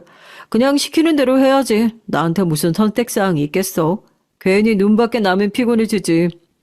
내 동기 이대리 알지? 얼마 전에 서부장한테 건의사항 하나 넣었다가 지금 완전히 찬밥 신세더라고. 말도 안 된다 싶지만 어쩌겠어. 여긴 계급이 깡패인데. 남편은 어깨를 으쓱거리며 웃어 보였지만 그 모습을 보는 저는 마음이 복잡했어요. 어쩌면 자주 모임에 불려가게 될 것 같은데 앞으로 제 성질대로 굴지 말고 조금은 참아야겠다는 생각이 들었답니다. 봉사활동 당일 저는 약속한 장소로 나갔어요. 급식 봉사활동이라고 하더군요. 저는 혹시나 몰라 앞치마와 장갑을 챙겨갔죠. 시간이 되고 서부장 와이프를 포함한 간부들, 사모님이라는 사람들이 오더군요. 진짜 그 모습을 보는데 경악을 금치 못하겠더군요. 머리부터 발끝까지 아무리 봐도 봉사활동을 하러 온 사람들이 맞는지 의심스러운 복장을 하고 있었어요. 화려함 그 자체였죠. 얼핏 보면 간편하게 입은 것처럼 보여도 이런 곳과는 조금 더 어울리지 않는 옷을 입었더라고요. 심지어 화장도 얼마나 진하게 했는지 뭐하러 여기 왔나 싶었죠. 얼마 뒤 센터의 담당자로 보이는 사람들이 나오더니 굽신굽신 거리면서 얘기를 나누는 모습도 보였습니다. 갈수록 가관이다 하고 있는데 누군가 툭툭 치더라고요. 안녕하세요, 하연 씨. 아유, 저번에 얘기하고 싶었는데 타이밍 못 맞췄어요. 잠깐이지만 인사했는데 기억하세요? 안녕하세요. 기억하죠? 정아 씨 맞죠? 석 차장님. 네, 봉사활동은 처음이시죠? 저희는 안쪽으로 들어가야 해서요. 같이 가실래요? 석 차장 와이프 덕분에 저는 자연스럽게 일행들과 인사를 나누며 건물 안쪽으로 들어갔습니다. 다들 음식 장만에 한창이더라고요. 석 차장 와이프는 능숙하게 앞치마를 걸치고는 사람들과 함께 음식을 담는 곳으로 가더라고요. 저도 눈치껏 함께 했죠. 다른 봉사자들은 귀찮다는 표정이 역력한 얼굴로 뭘 해야 할지 알려주었습니다. 진짜 그 얼굴을 직접 보셨어야 했는데 마치 방해물을 보는 얼굴을 하더라고요. 이게 무슨 분위기인가 하는데 곧 이유는 알 수 있었습니다. 소란스러운 소리와 함께 서부장 와이프 일행이 들어왔어요. 그리고는 음식 간을 본다며 여기저기 기웃거리기만 할 뿐 손 하나 까딱하지 않더라고요. 곁에 있는 급식센터 담당자는 그런 서부장 와이프 일행을 막을 생각은 하지도 않고 웃으며 맞장구만 치고 있었고요. 저는 애써 그 사람들을 모른 척하고 묵묵히 제가 할 일을 하고 있었습니다.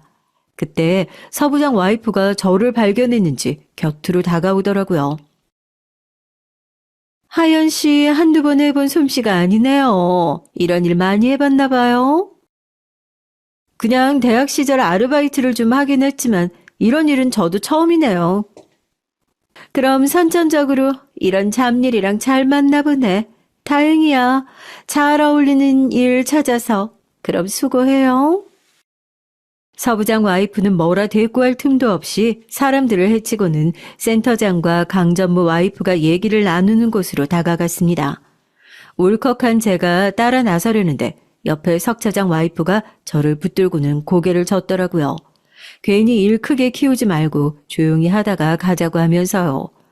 저는 분노로 숨이 턱턱 막혀왔지만 차분하게 심호흡을 하고는 다시 하던 일에 집중하기 시작했습니다.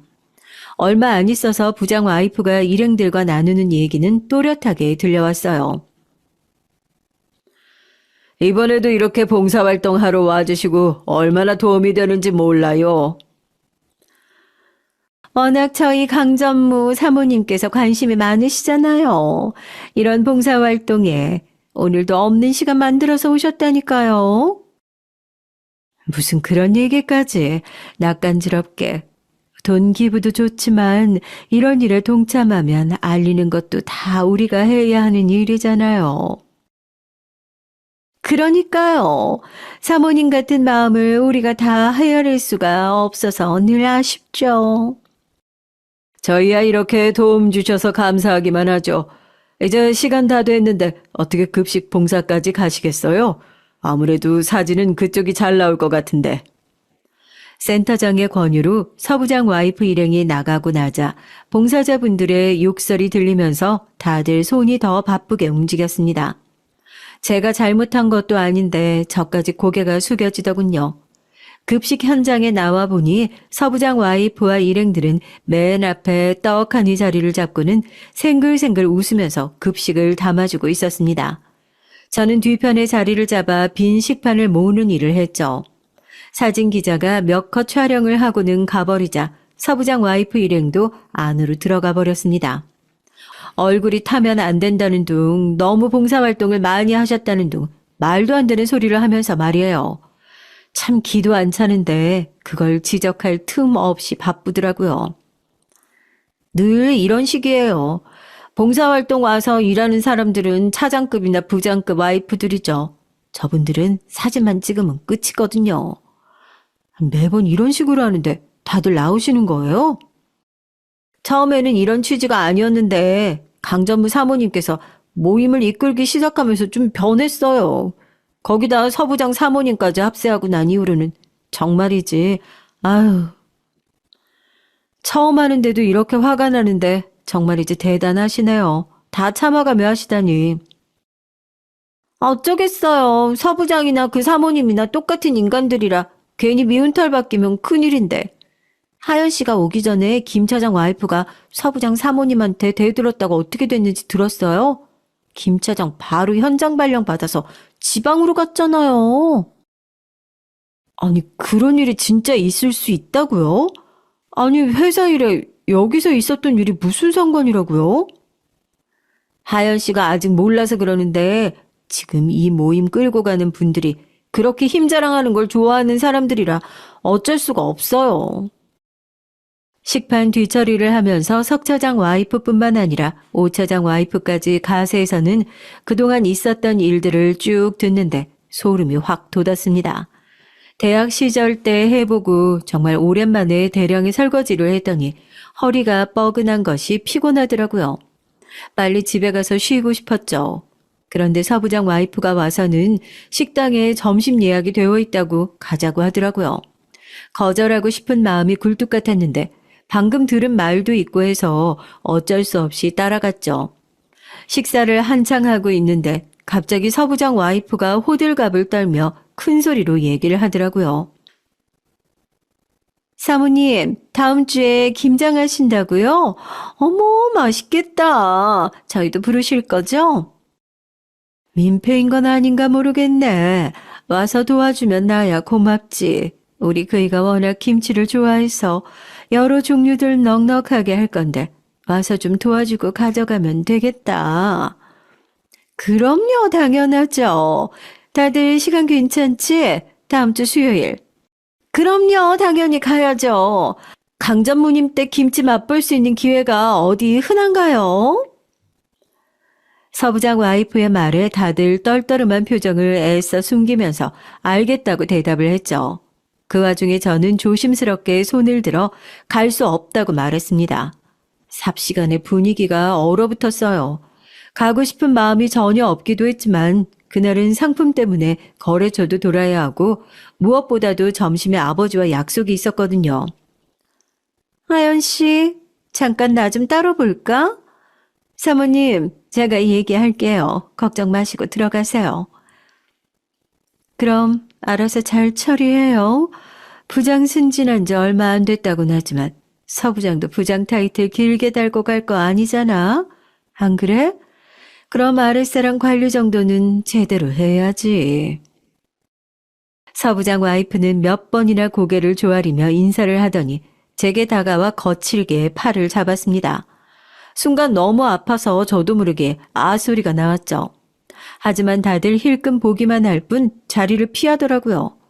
가게에 서부장 와이프와 저 이렇게 두 사람만 남자 제 팔을 신경질적으로 놓은 서부장 와이프는 숨을 고르며 냉수를 들이켰습니다. 저는 아려오는 손목을 돌리며 서부장 와이프를 노려봤어요. 진짜 하연 씨, 사람이 왜 이렇게 말귀를 못 알아들어? 아니 그 자리에서 못 나온단 말이 나와요? 저번엔 내가 소개할 때 뭐로 들었어요? 강전무님 사모님이란 말 못 들었어요? 들었어요. 하지만 그날 저도 일정이 있어서 못 가는데 그런 말도 못하나요?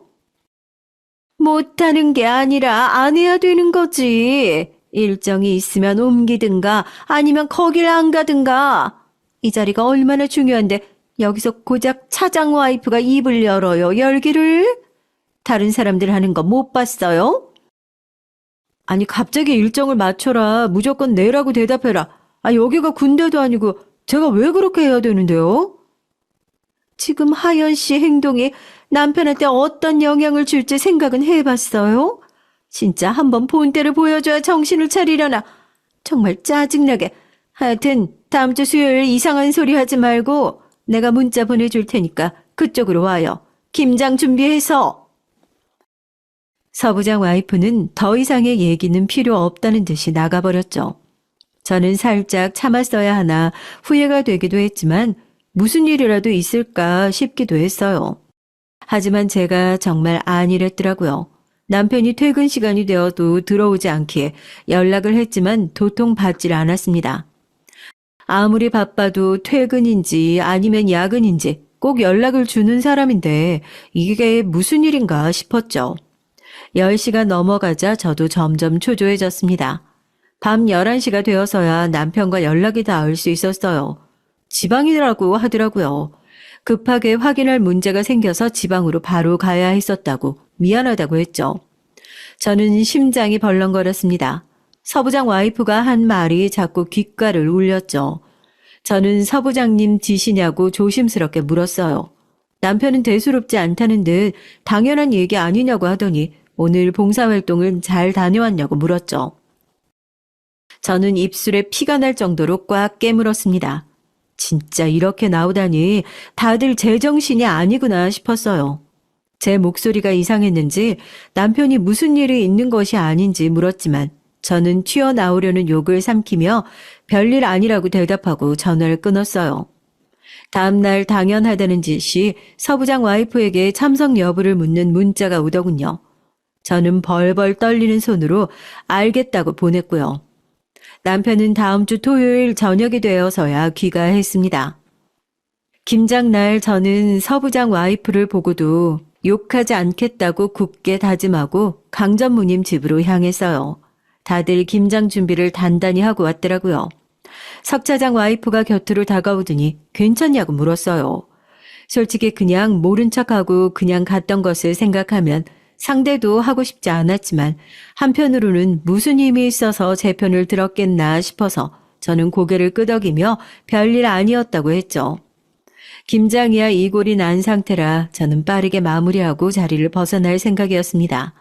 사람이 여럿이니 후다닥 해결은 되더군요. 당연히 강전무 와이프는 우아하게 앉아서 커피만 홀짝이고 있었고 무슨 바람이 불었는지 서부장 와이프는 앞치마에 장갑까지 끼고는 여기저기 돌아다니면서 김장을 진두지휘하고 있었죠. 그래봤자 입으로 하는 김장이라 별 도움은 되지 않았지만 말이죠. 하연 씨, 이런 일 많이 해봤잖아요? 손이 왜 그렇게 느려요? 어디 봐요. 세상에 이렇게 덕지덕지 바르면 어쩌라는 거야? 펴서 바르고 있었어요. 적당히 속을 채워두고 나서. 제발 누가 좀 알려주면 알겠습니다 하고 좀 넘어가요. 가르쳐주는데 무슨 말이 그렇게 많은지. 다른 사람들 봐요. 누가 그렇게 나오나. 하여튼 눈치는. 서부장 와이프는 혀를 차며 제게 다른 사람들 하는 것 좀 보고 배우라고 잔소리를 하고는 다른 곳으로 옮겨갔습니다.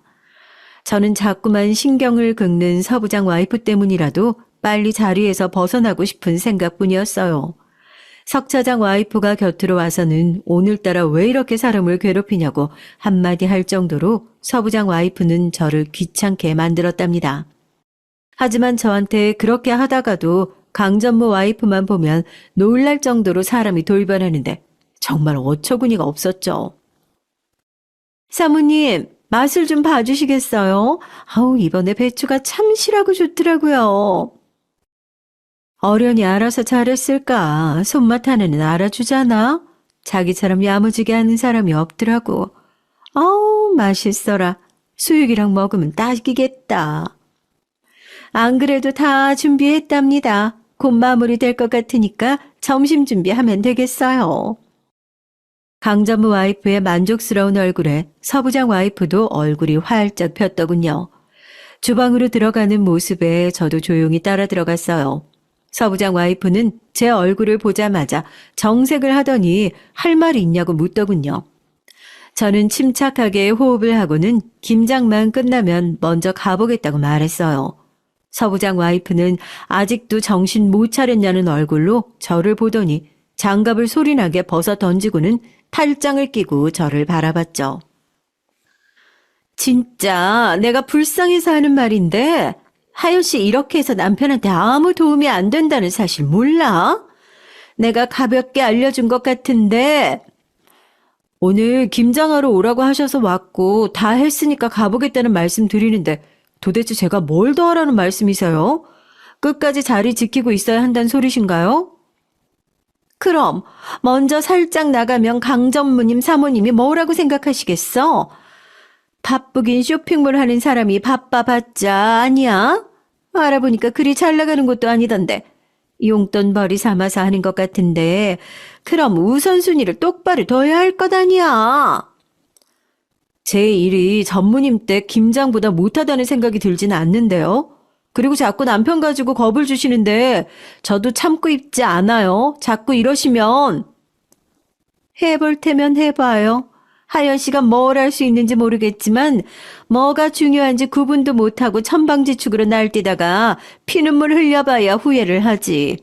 그래도 우리 그이 아랫사람이라고 내가 신경 좀 써주려고 했더니 굴러 들어온 복 싫다고 차버리는 사람 내가 무슨 말을 더 하겠어? 가요. 사모님 눈에 띄지 말고 괜히 하연 씨 같은 사람 때문에 기분 상하시면 안 되니까. 서부장은 화가 잔뜩 난 얼굴로 제게 축객령을 내렸어요. 저는 이를 악물고 그 집을 나왔죠. 저는 사람이 없는 곳으로 가서 마음껏 소리를 지르고 싶은 충동이 들었지만 거래처 일이 남아 바쁘게 움직였습니다. 당연히 아버지와의 약속은 없던 일이 됐고 그날 저녁 사촌 오빠에게서 무슨 일이 있어서 약속을 취소했냐고 묻는 전화가 왔지만 저는 아무 말도 하지 못했어요. 그 뒤로도 몇 번의 모임은 더 있었고 그때마다 저는 울며 겨자 먹기로 참석은 했지만 서부장 와이프와의 신경전을 벌이느라 온 에너지를 다 소모하는 기분이 들었답니다. 하지만 정말 큰일은 따로 있었어요. 회사 창립 기념일이라고 하면서 부부 동반 모임이 있다고 하더라고요. 서부장 와이프는 그날 제가 입어야 하는 드레스 코드를 정해주면서 튈 생각은 절대 하지 말라고 신신당부를 하더군요. 그런 자리를 가고 싶다는 생각이 든 것은 아니었어요. 만약 남편이 꼭 참석해야 한다고 하지 않았더라면 서부장 와이프 얘기는 깔끔하게 무시했겠죠. 하지만 남편에게 중요한 자리라는데 어쩌겠어요. 저는 남편과 함께 깔끔한 옷을 챙겨 입고 기념일 파티로 향했습니다. 살짝 긴장이 되기도 했지만 오늘 하루 조용히 넘어갈 수만 있다면 뭐든 좋겠다는 생각을 하고 호텔로 들어가는데 너무 낯익은 사람이 있더라고요. 사촌 오빠였죠. 저는 왜 저 사람이 여기에 있나 싶어 그 자리에서 멈춰 설 수밖에 없었습니다. 사촌 오빠도 저를 발견했는지 눈짓을 했어요. 남편은 저의 반응에 어리둥절하며 무슨 일이냐고 물었죠. 저는 잠깐 물을 좀 마시고 싶다고 하고는 음료가 준비된 곳으로 갔습니다. 뭘 놀라고 그래? 내가 여기 있는 게 이상한 일이야? 여기는 왜 오신 건데요? 오빠가 이 회사랑 무슨 관련 있다고? 뭐? 무슨 관련이라니? 여기 큰아버지 회사잖아. 나는 여기 부사장이고. 저는 너무 놀라서 들고 있던 잔을 놓칠 뻔했습니다. 다행히 사촌 오빠가 잘 잡아줘서 위기를 넘길 수 있었죠. 사촌 오빠는 어이가 없다며 어떻게 모를 수가 있냐고 했지만 저는 아버지란 사람이 어디서 무슨 일을 하는지 한 번도 물어본 적이 없었거든요. 어차피 자식으로 인정을 받을 수 있는 것도 아니라고 생각했기 때문에 남편에게조차도 말한 적이 없었어요.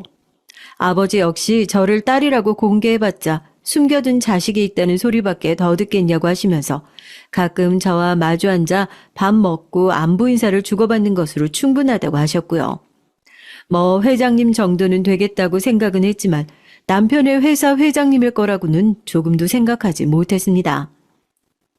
너도 참 너다. 어떻게 그러냐? 아무리 그래도 장서방이 큰아버지 회사 사람이라는 것도 모르고 있었다는 사실이 말이 되냐고. 심지어 큰아버지가 괜찮은 사람으로 콕 찍어서 장서방을 너한테 소개시켰는데? 아니, 그냥 건너서 알고 지내는 사이가 아닐까 싶었지. 남편한테는 아버지에 대해 얘기도 못했는데. 사촌 오빠는 잘하는 짓이라고 말하며 혀를 차고는 나중에 따로 아버지에게 인사나 드리라고 하고는 자리를 비켜줬습니다. 혼자 남은 저는 과연 오늘 하루를 잘 버틸 수 있을까 고민이 됐죠. 그때였어요. 누군가 곁에 와서 서 있는 게 느껴졌죠. 서부장 와이프였습니다. 하연 씨, 저기 안쪽에 강전무님 사모님 보이지?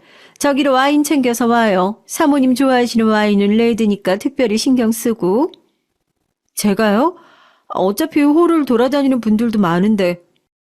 아니 뭘 좀 시키면 단박에 알겠습니다 하는 법이 없어. 어떻게 된 사람이 참말 말고 시키는 대로나 좀 해요. 서부장 와이프는 찬바람 쌩쌩 불면서 자리를 떠났어요. 저는 지끈지끈거리는 머리를 몇 번이나 눌러주고는 레드와인을 받아 자리로 향했죠. 안쪽은 사람들이 많이 없더라고요. 강전무 와이프는 무표정한 얼굴로 저를 보더니 제가 내미는 와인을 가만히 쳐다보고만 있더라고요. 손이 부끄러울 정도로 말이죠. 이게 무슨 상황인지 혼란스러웠지만 괜히 시끄럽게 만들어 주변 사람들의 시선을 받고 싶은 생각이 없었기에 저는 가만히 기다리고만 있었어요. 얼마의 시간이 지났을까 강전무 와이프가 입을 열었습니다. 남편이 차장이라고 이제 겨우 시작선에 섰으면서 아주 꼿꼿하다고 하더니만 별것 없네. 뭘 시켜도 말이 많다며 소란만 불러일으키고 이런 사람 과연 우리가 계속 챙겨줘야 할까? 사모님, 그래도 너그럽게 봐주세요. 이런 사람이라도 저희 남편 부하 직원 가족인데 어쩌겠어요. 제 업보죠. 제 얼굴 봐서라도 좀 넘어가 주세요, 사모님. 자기가 자꾸 그렇게 봐주니까 더 건방진 거야. 고작 차장 자리 하나 차지하고 앉았으면서 뭐가 그렇게 잘났다고? 진짜 요즘은 다들 이렇게 경우가 없는 거야? 하연 씨 뭐예요? 사과하지 않고. 사모님께서 지금 누구 때문에 화가 나셨는데? 두 사람의 대화를 듣고 있노라니 저도 점점 화가 치밀어 오르더군요. 저는 들고 있던 와인을 단숨에 비우고는 강전무 와이프와 서부장 와이프를 노려봤습니다. 제 시선이 바뀐 것이 느껴지자 두 사람도 어이가 없다는 얼굴로 헛웃음을 지었죠. 내가 한 말에 기분이라도 나빠요, 하연 씨? 남편 승진은 다 아내들의 내조에 걸렸다는 소문도 못 들어봤어요? 아니면 그런 교육을 받을 기회도 없었나? 말씀이 지나치시네요. 내가 아부나 좀 떨었다고 남편이 승진한다면 어디 그게 정상적인 회사겠어요? 제대로 된 기업이라면 적어도 능력에 맞는 대우를 해줘야 더 성장할 수 있는 곳이라고 생각하는데요. 와이프 말 몇 마디에 인사가 결정된다면 그게 더 문제죠. 지금 미쳤어? 아니, 여기가 어디라고 함부로 말을 내뱉고 있어? 미친 건 그쪽이겠죠. 툭 하면 자기 말 몇 마디로 저희 남편 회사 생활 엉망으로 만들겠다고 하시는데 그런 말 하는 자신이 부끄럽지도 않으세요?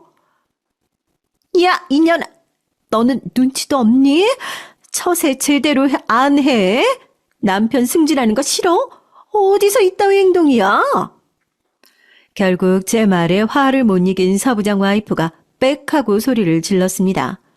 근처에 있던 사람들이 웅성거리면서 모여드는 것이 느껴졌지만 저 역시 이미 눈이 돌아버린 상태라 그냥 넘어갈 수 없었죠. 저는 당장이라도 달려들 기세였지만 부드럽게 제 손을 감싸는 느낌에 정신이 번쩍 들었습니다. 남편이었죠. 여보, 그만하자. 대화가 통하는 사람들이 아니야. 당신도 이런 대접 받을 사람 아니고.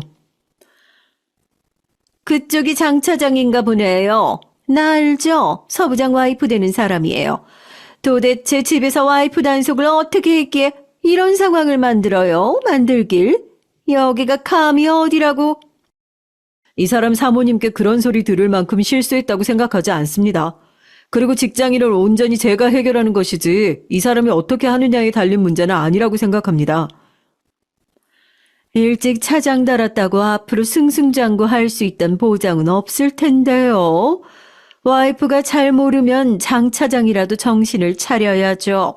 알만한 사람이라고 생각했는데 아닌가 보네요.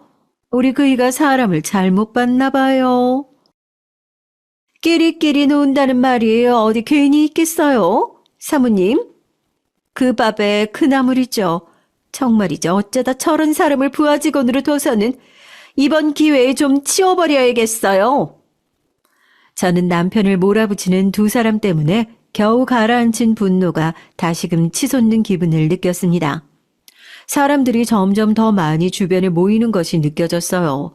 하지만 저는 더 이상 참지 못하고는 버럭 소리를 질렀죠. 평생 제 입에서 그런 말이 나올 것이라고는 생각조차 해본 적이 없는 말이죠. 이봐요, 말 다 했어요? 내가 더 이상 남편으로 겁주지 말라고 했을 텐데 가만히 안 있겠다고. 가만히 안 있으면 어떻게 할 건데? 무식하게 머리채라도 잡아보려고? 해봐. 할 수 있는 게 있으면 해보라고. 생각이라고는 없는 주제에. 야, 이년아, 말 다 했어? 내가 뭘 할지 보여줄까? 이 회사 회장이 우리 아버지거든? 저의 폭탄 선언에 주변이 삽시간에 조용해졌습니다. 다들 회장님께 딸이 있었냐며 놀라는 말들이 대부분이었죠. 순간 저는 실수했다는 생각에 두 눈을 질끈 감았습니다. 남편도 당황한 얼굴로 저를 보는 것이 느껴졌죠. 이미 엎어진 물이나 다름없었습니다. 서부장 와이프는 사색이 되어 강전무 와이프를 바라봤어요. 하지만 강전무 와이프는 여유로운 얼굴로 피식 웃음을 지으며 회장님께는 자식이 없단 말을 했어요. 서부장 와이프는 다시 기세등등한 목소리로 별 거짓말을 다 한다며 저를 비웃었죠. 하지만 그 웃음도 길게 갈 수 없었어요. 생각지도 못한 사람의 등장 때문이었죠. 거짓말이라뇨? 우리 동생이 그런 거짓말을 할 리가 없지 않습니까? 그렇죠, 강 전무님? 아유, 그게 여자들끼리 말다툼이 좀 있었나 봅니다. 별일 아닐 겁니다. 하연아, 진짜 별일 아니야? 사촌 오빠는 평소와 전혀 다른 얼굴로 저를 바라보며 묻고 있었어요. 남편은 거의 정신줄을 놓을 지경이었죠. 저는 잠시 망설이다가 이왕 저지른 일을 눈 딱 감고 모든 것을 고백하기로 결심했습니다. 저는 봉사활동을 빙자한 사모님에 관한 얘기부터 시작해서 그동안 서부장 와이프와 강전무 와이프가 저지른 행패에 대해 하나도 빼놓지 않고 얘기를 했어요. 나중에 생각해보니 그런 얘기를 할 자리는 아니지 않았나 싶었지만 당시에는 눈에 보이는 것도 없었고 그냥 다 터뜨리고 싶다는 생각이 전부였어요. 제 얘기가 길어질수록 사촌 오빠의 얼굴은 점점 더 굳어갔고 곁에 있던 다른 임원들 얼굴도 좋지는 않았죠.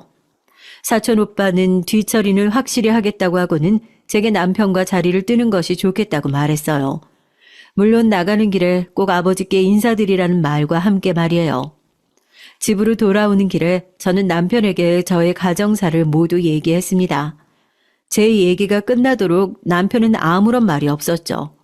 그리고는 충분히 제 상황을 이해했다고 말해주며 저를 꼭 안아줬습니다. 그날 제가 터트린 폭탄은 생각보다 큰일로 번졌어요. 갑자기 혜성처럼 등장한 딸의 존재도 문제였지만 회사 내부에서 와이프들이 라인을 만들어 자기들끼리 모임을 가지고 그 일이 인사 과정에 영향을 준다는 사실이 더 큰 문제였죠. 아버지는 보고를 받자마자 불같이 화를 내셨고 감사팀을 동원해 인사부를 뒤집었다고 하셨습니다. 특히 남편이 있는 팀을 시작으로 불합리한 인사 이동이나 업무 지시가 없었는지 대대적으로 조사에 들어갔다고 했어요. 남편은 연일 감사팀에 불려가고 있다고 하면서 한숨을 쉬었지만 싫은 기색은 아니었습니다.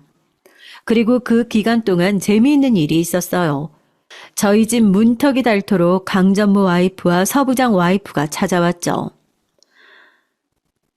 딱 한 번만 제 얘기 좀 들어주세요. 아니, 제가 이렇게 무릎 꿇고 빌 테니까 사과 좀 받아주세요.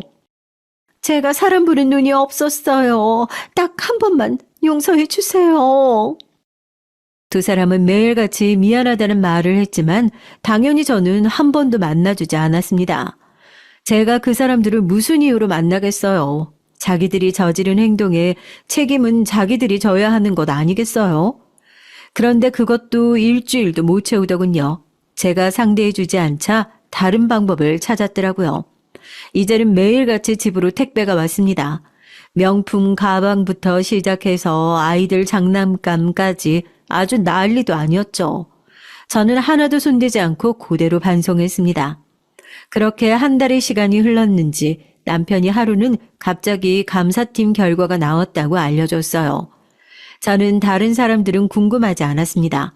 서 부장과 강 전무가 어떻게 됐는지가 관심사였죠. 서 부장은 좌천됐고 강 전무는 다른 하청 계열사로 자리를 옮겼다고 해요. 전무까지 올라왔는데 이제 끝이나 다름없는 거죠. 속이 참 시원하더라고요. 승진에 그렇게 목숨을 걸더니 잘 됐다 싶었답니다. 모든 일이 끝나고 저희는 일상을 다시 되찾았어요.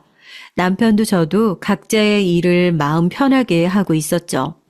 그놈의 봉사활동 조직은 소리 소문 없이 사라졌고요.